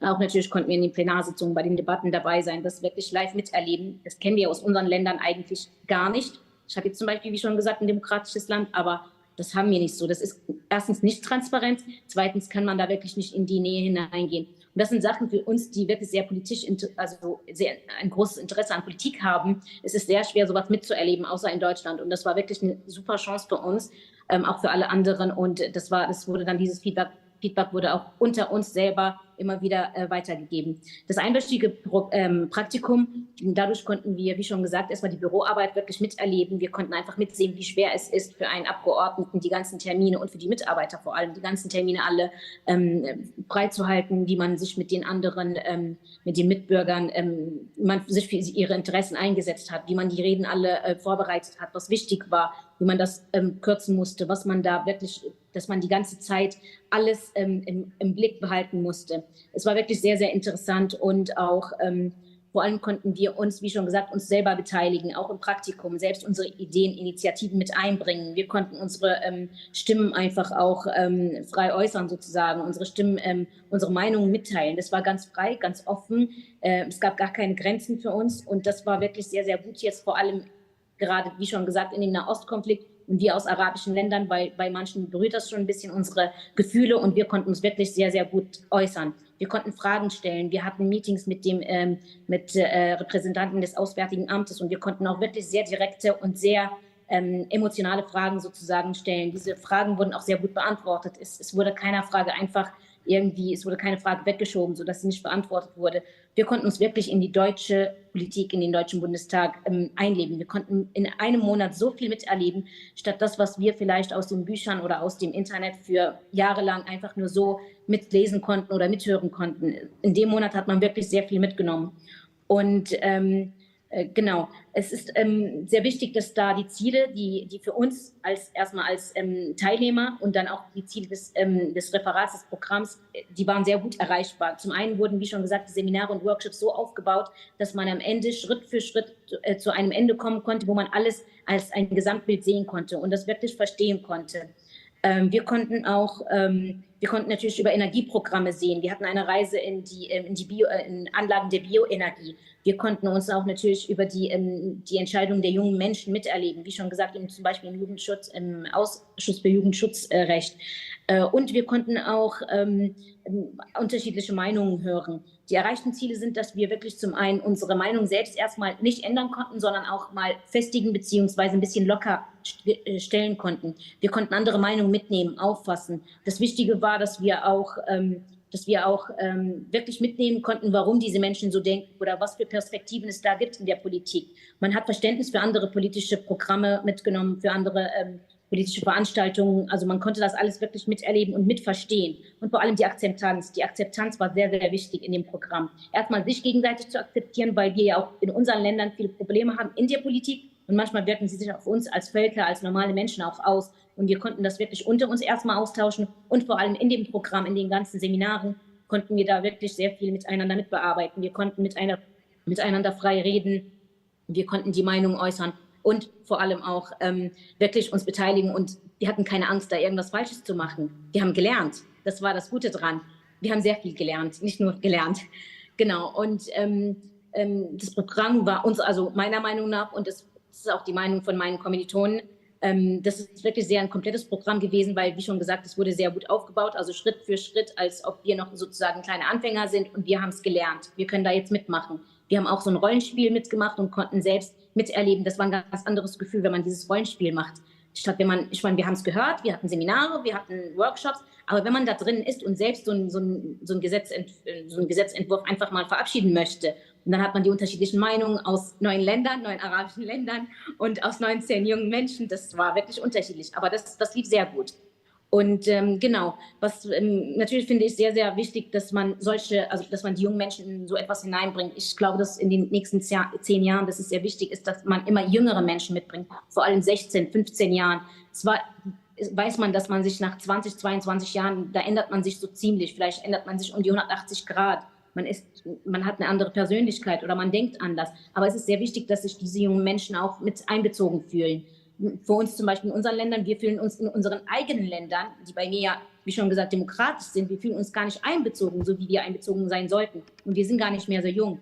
Deshalb kann ich mich total in die jungen Menschen hineinversetzen und finde, es ist sehr wichtig, dass man diese Menschen auch mit einbezieht. Ich glaube, in 10 Jahren wird es so sein, dass auch junge Menschen mit 16, mit 15 vielleicht sogar selbst wählen möchten oder selbst ihre Programme und ihre Initiativen mit einbringen möchten. Ich glaube, es ist auch sehr wichtig, dass man ihnen zuhört. Sie haben wirklich gute Ideen für Frieden, für Nachhaltigkeit und für andere Sachen, die wir vielleicht in unserem Alter gar nicht so mehr betrachten, weil wir so viel ins Arbeitsleben, ins Familienleben hineingehen. Wir haben nicht mehr die Ideen, die diese jungen Menschen haben. Und die sollte man wirklich in Betracht ziehen. Das heißt, die Tendenz sollte mehr in die Richtung der Jugend rücken. Und das ist wirklich sehr wichtig. Und ja, vielen Dank.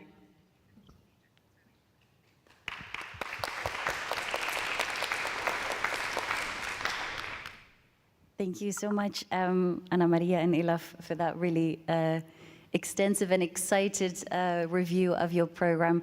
Just a few quick points. You both spoke to the importance of diversity within young people and among young people and the different programs that you offer and the way you tailor it. Cuddly Toys is one that I will remember. And Elif, as you said, you need the time, right? You need time to be able to really sit and understand the institution and to engage with some of the nuances, and the fact that you are able to get that here and to really think through what some of it means and to get your hands stuck in yourself, that is what turns it from a good program into a great program, and you've certainly testified to that, so thank you very much. I'm going to move on to our final speaker, who is an absolutely delightful speaker, Uttara Motu.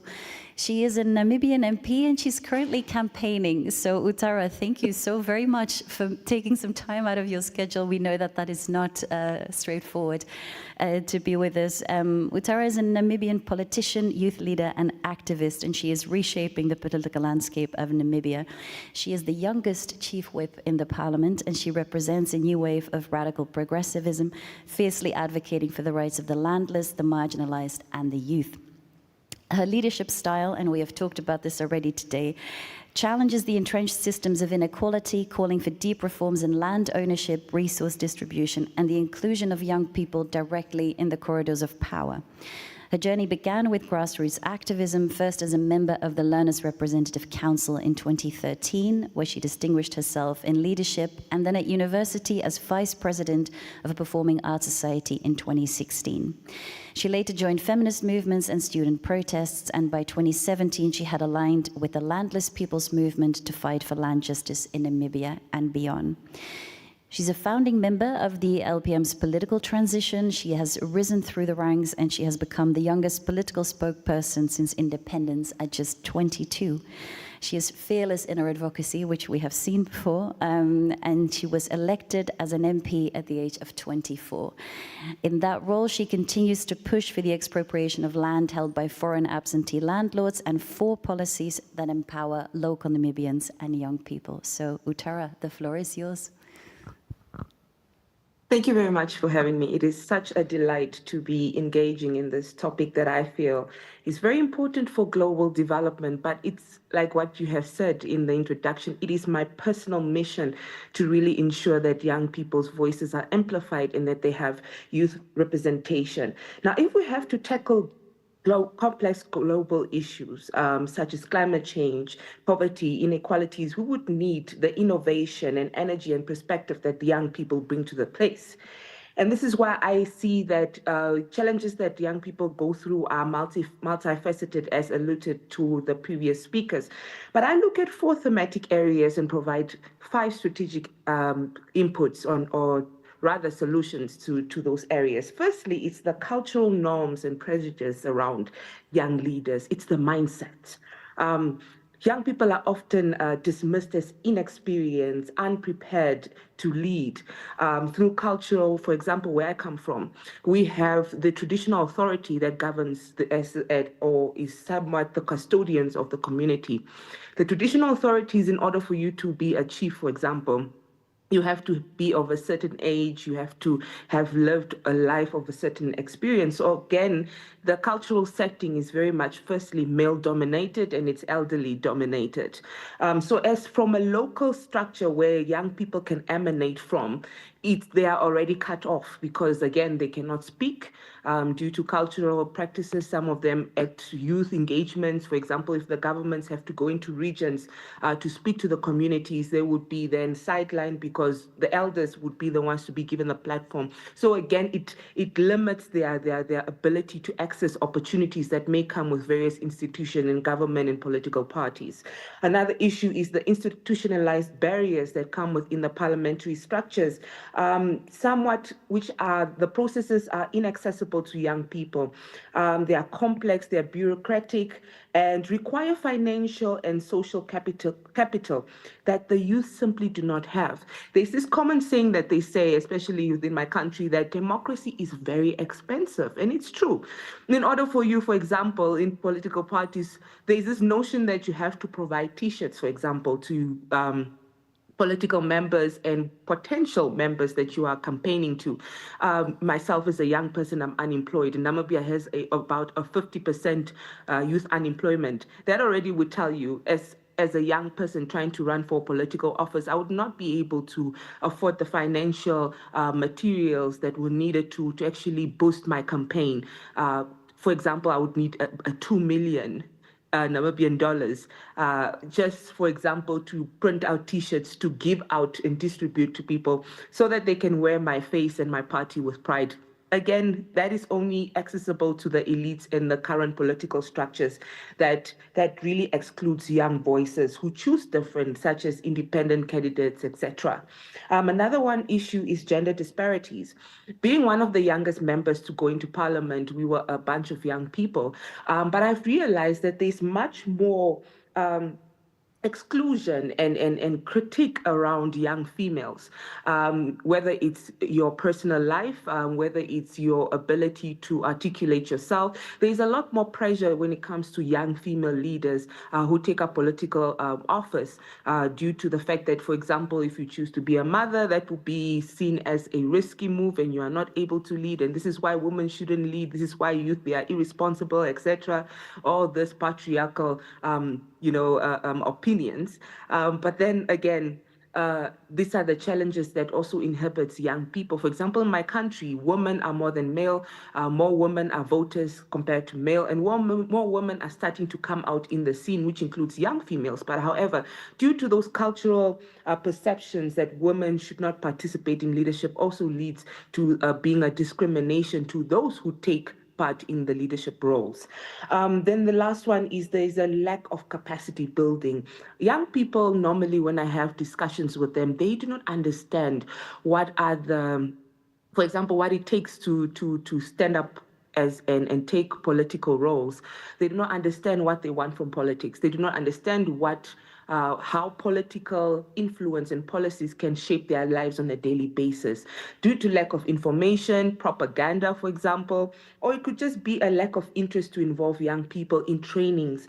We have seen there's a lack of mentorship programs, particularly between existing politicians and aspiring politicians, because there's a competition within the generation. We call it the generational gap because of the competition that we see within political parties. So there is a lack of information that would guide young people to accelerate their political engagement, which leads obviously to them being disconnected, seemingly not interested and discouraged within the politics of the country. Again, some of these political leadership programs, for example, some institutions that disguise as democracy and democratic institutions, somewhat give opportunities to just the existing politicians, such as myself included, as alluded to the previous speaker. We are the ones who get to speak on the platform. We are the ones who get chosen at trainings and mentorship programs, leaving the other young people who did not necessarily make it within the structures or have to take political office, but they probably have more influence on the ground in comparison to those that are in government offices. So there's that issue. And another issue that I really have a problem with is the statement, the youngest. Wherever we go, you have to introduce yourself as the youngest, the youngest, the youngest. Okay, fine. It is interesting, and it is somewhat something that will encourage more young people to go through. But as my journey, I've noticed that political parties are fighting to have the youngest leaders, but not youth leaders that are capable. Young leaders, for example, who are seen as older, ranging from the ages of 28 upwards, are often excluded due to the fact that there's that chase to get the youngest minister, the youngest political spokesperson, which is good. It is good because, of course, there is that gap in representation. However, it generally excludes the older youth, if I would put it like that, in getting office because they are obsessed with being the youngest or the political party with the youngest group of members, which goes to my solutions or rather just maybe how we can deal and tackle with these issues. Many countries, especially I believe the Western countries, have brought in youth quotas. But in my country, it's something that I've seen which has been growing in most effective ways to ensure that there is an increase in youth participation through institutionalizing youth quotas and also introducing youth wings. Can you imagine in 2024, there are some political parties that do not have youth wings? Then you ask yourself, where do we start? Because I think youth wings are sort of seen as the starting point for most young people to shape their ideology and to get a grasp on politics and what the party speaks. So if you do not have an active youth political party, then where do youth find themselves and where can youth exchange their ideas? There's that issue that we have within African countries and other countries that do not implement that. There's issue around the reform of political education and civic engagement. There's a need, again, the previous speaker said it again, Parliament cannot do it alone, but Parliament can implement laws and policies that will ensure that schools, civil society organizations make it mandatory to have some form of curricula that incorporates teaching people about politics, teaching young people about the Constitution. In my country, we do not have an education system that even teaches young people, or even from grade 5, for example, what are your laws? What are the human rights laws? What are the principles to human rights? What does the Constitution says about voting, for example? Most young people do not understand that, again, because they have not been grasped from the root, the root levels, which is the education. And then again, we have youth advisory councils that work together with parliaments. But however, it's seen more as a for symbolic reasons. In my country, we claim to have a children's parliament, which is great because then young people can come and speak their issues, but it ends there. It's more of a ceremony that we watch on TV, and then after that we forget about it. What are the recommendations? What do we do as Parliament with the recommendations that are brought by these advisory councils and this youth parliament? How can they increase their participation to ensure that they shape legislator input and ensure that policies that they bring to the table are actually implemented within government structures? And again, digital platforms, it is important. Parliaments need to modernize and they need to catch up with time, because young people now have digital narratives and they are needing to engage on online platforms. So Parliament needs to ensure that we create more outreaches on social media, online consultations, so that we can reach the masses.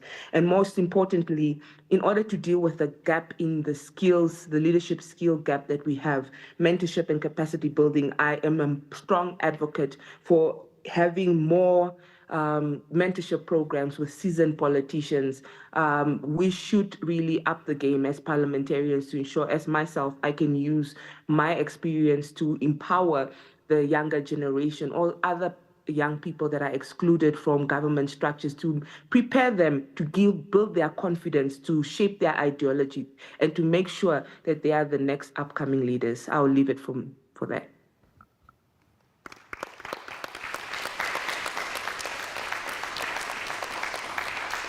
Thank you so much, Utara, for sharing that with us.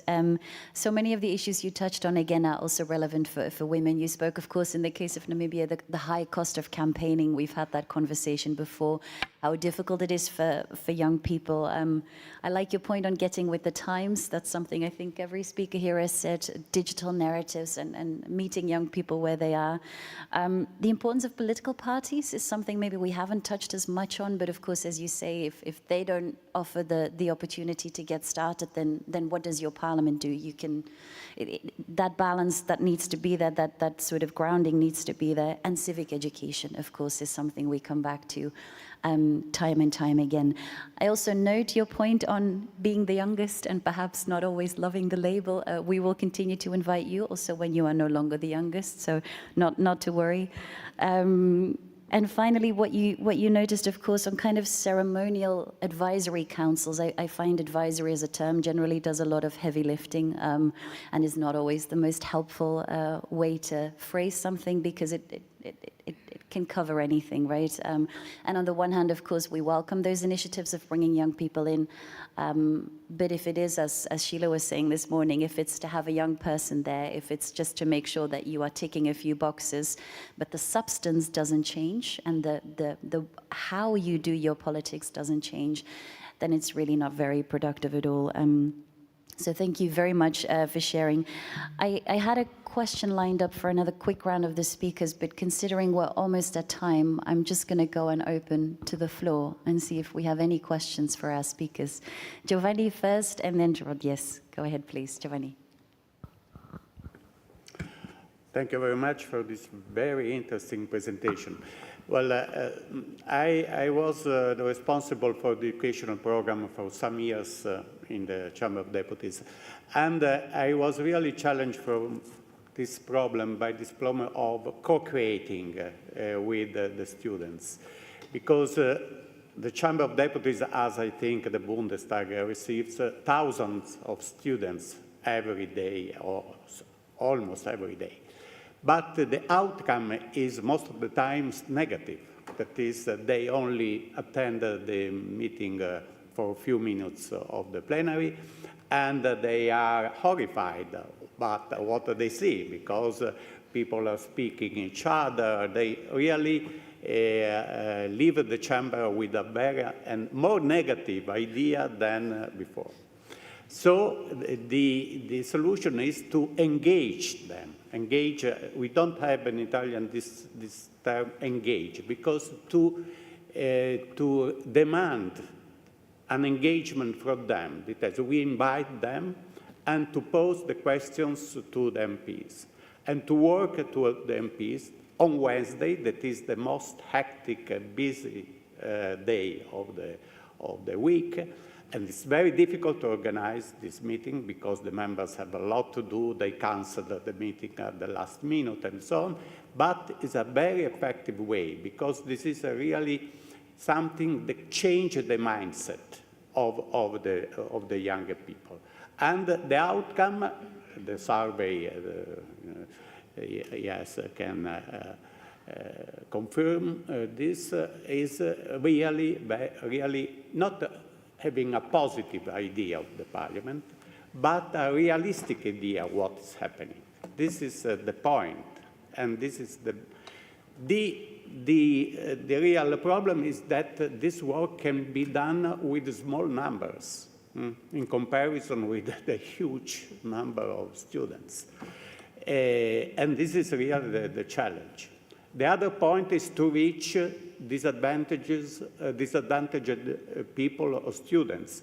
We have a program with the young inmates. That is very challenging, but I think we are in the good path to reach these unheard categories of young people.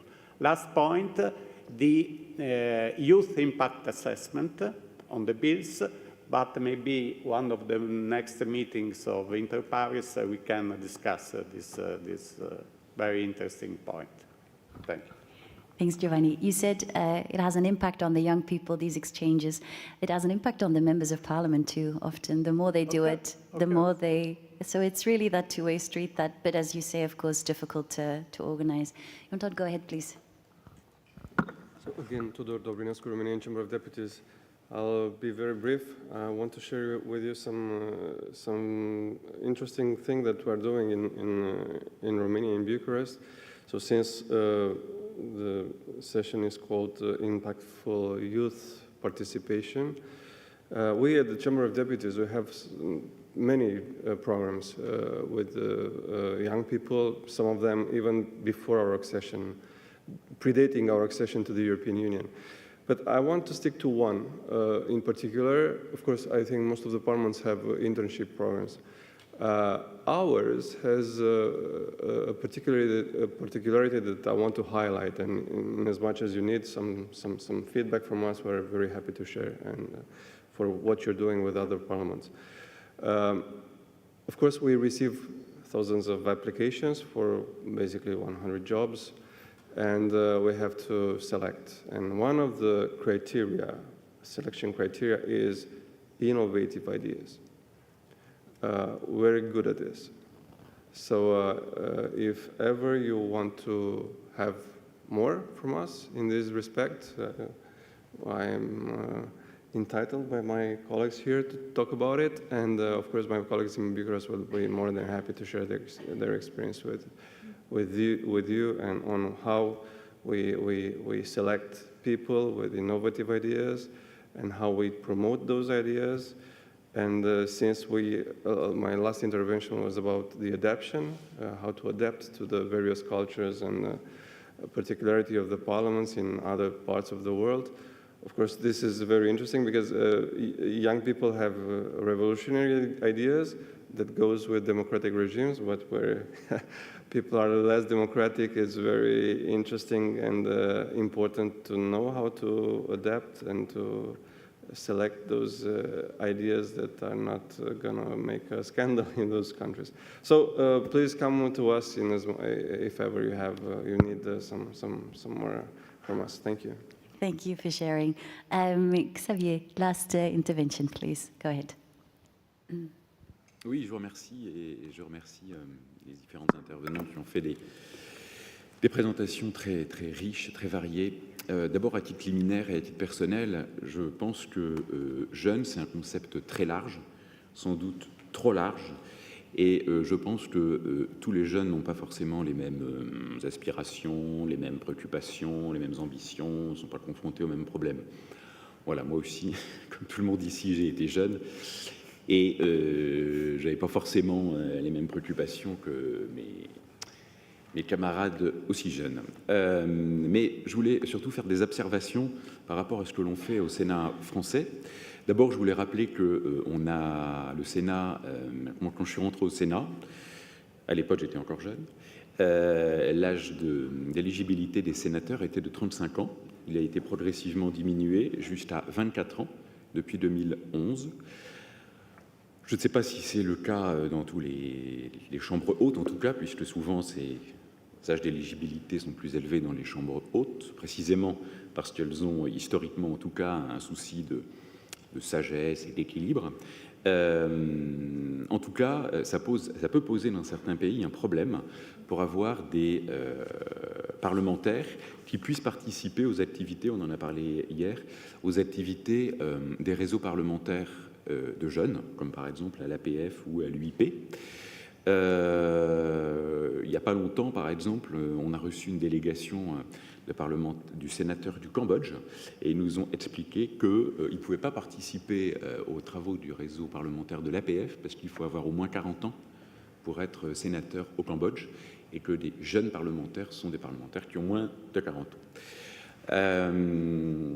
Dans de nombreux pays africains, américains, asiatiques, les chambres hautes comportent souvent des membres nommés, parfois d'ailleurs dans une proportion assez importante. Donc je pense que ça pourrait être une opportunité justement pour les autorités de nomination de nommer plus de jeunes.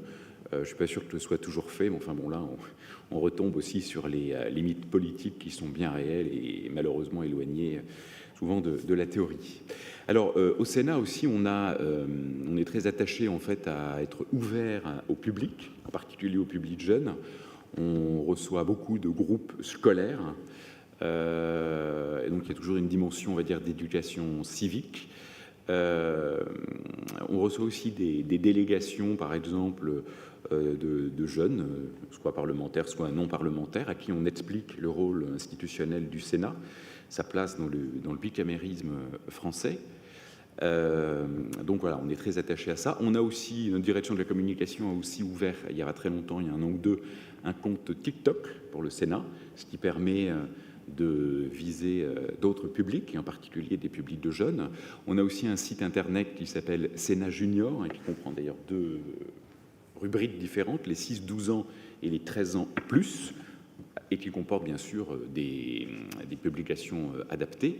Et puis enfin, on peut mener aussi des travaux de fond. Je pense, au cours des dernières années, il y a eu 2 missions d'information, une qui est un peu plus ancienne, une qui est plus récente, sur justement les problématiques de la jeunesse, et puis sur les solutions qu'on pourrait leur apporter. Merci. Thank you very much, Xavier, for those interventions. I do always love the TikTok accounts of various parliaments. That's a really, if you ever have an hour to spend just looking around, that's delightful. I've been told by my colleagues that we are pretty much at time, but I will abuse my chair's privilege and offer my speakers 1 minute each, if you're able to stick to 1 minute just for a final intervention. And I will start the usual order with Christina. Go ahead, please. Thank you very much, and thank you very much for all the comments. I mean, there's so much in here we could talk about all day. One of the things I would say that's maybe sometimes big numbers are not necessarily effective engagement. Maybe sometimes we need to reflect about developing more meaningful engagement opportunities that have a voice. They might be smaller in numbers, but they might have a bigger impact. And working with outside organisations being really important. And I'll use the last 20 seconds of me talking just to say that one of my latest publications is a chapter about reimagining engagement between citizens and Parliament with two colleagues from Free University in Brussels, Didier Kalouverts and Dan Velmerson. And we did this, which I think is quite a fab visual summary of the chapter. So you do not need to buy the book. You don't need to get the chapter. If you want the chapter, just email me and I'll send you the chapter. But if any of you are interested of anything that I said today, a lot of those ideas are expanded in this summary. So it's a summary, and I'll leave it outside for anyone who's interested. Thank you very much. Thank you, Christina. Anna Maria. Yeah, me also. I can only say thank you very much. It was a very nice discussion for me. I will give all this input also to my experts, to the experts of our administration, because me, myself, I'm not working in this area, but it's so interesting to hear all these good points. And I would like to give the time to Elaf, my time. Thank you very much. Elaf, go ahead, please. Thank you a lot. I'll talk in German, it's easier for me. Sure. No okay, thank you.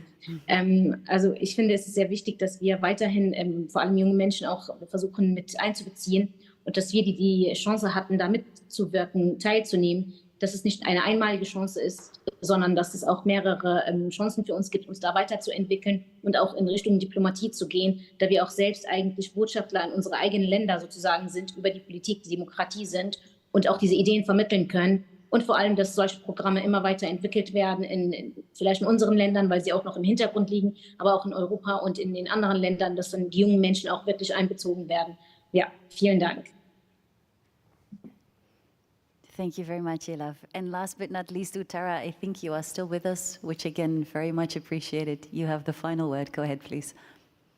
Thank you very much. And thank you very much to everyone who really gave their insight. I'm very much, I took notes and I'm going to implement it where I can, knowing that Africa is one of the youngest continents. So this issue of youth participation is one that is really on hot topics currently. I'd also like to say my interest that I do want that booklet as well in citizens and parliament engagement. So please, we'll send it your way. want the books in it.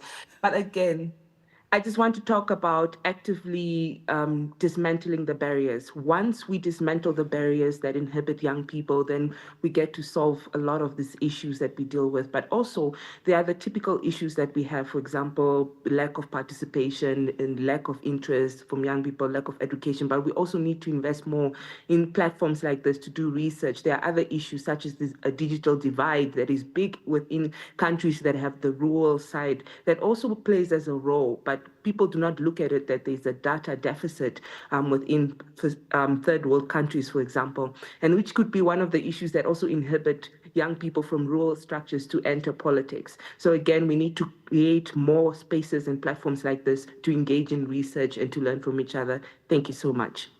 Thanks, Uttara, and we very much hope to continue doing that. I want to end with just one really positive reflection. Our colleague from Romania mentioned the huge number of people who are interested in their internship.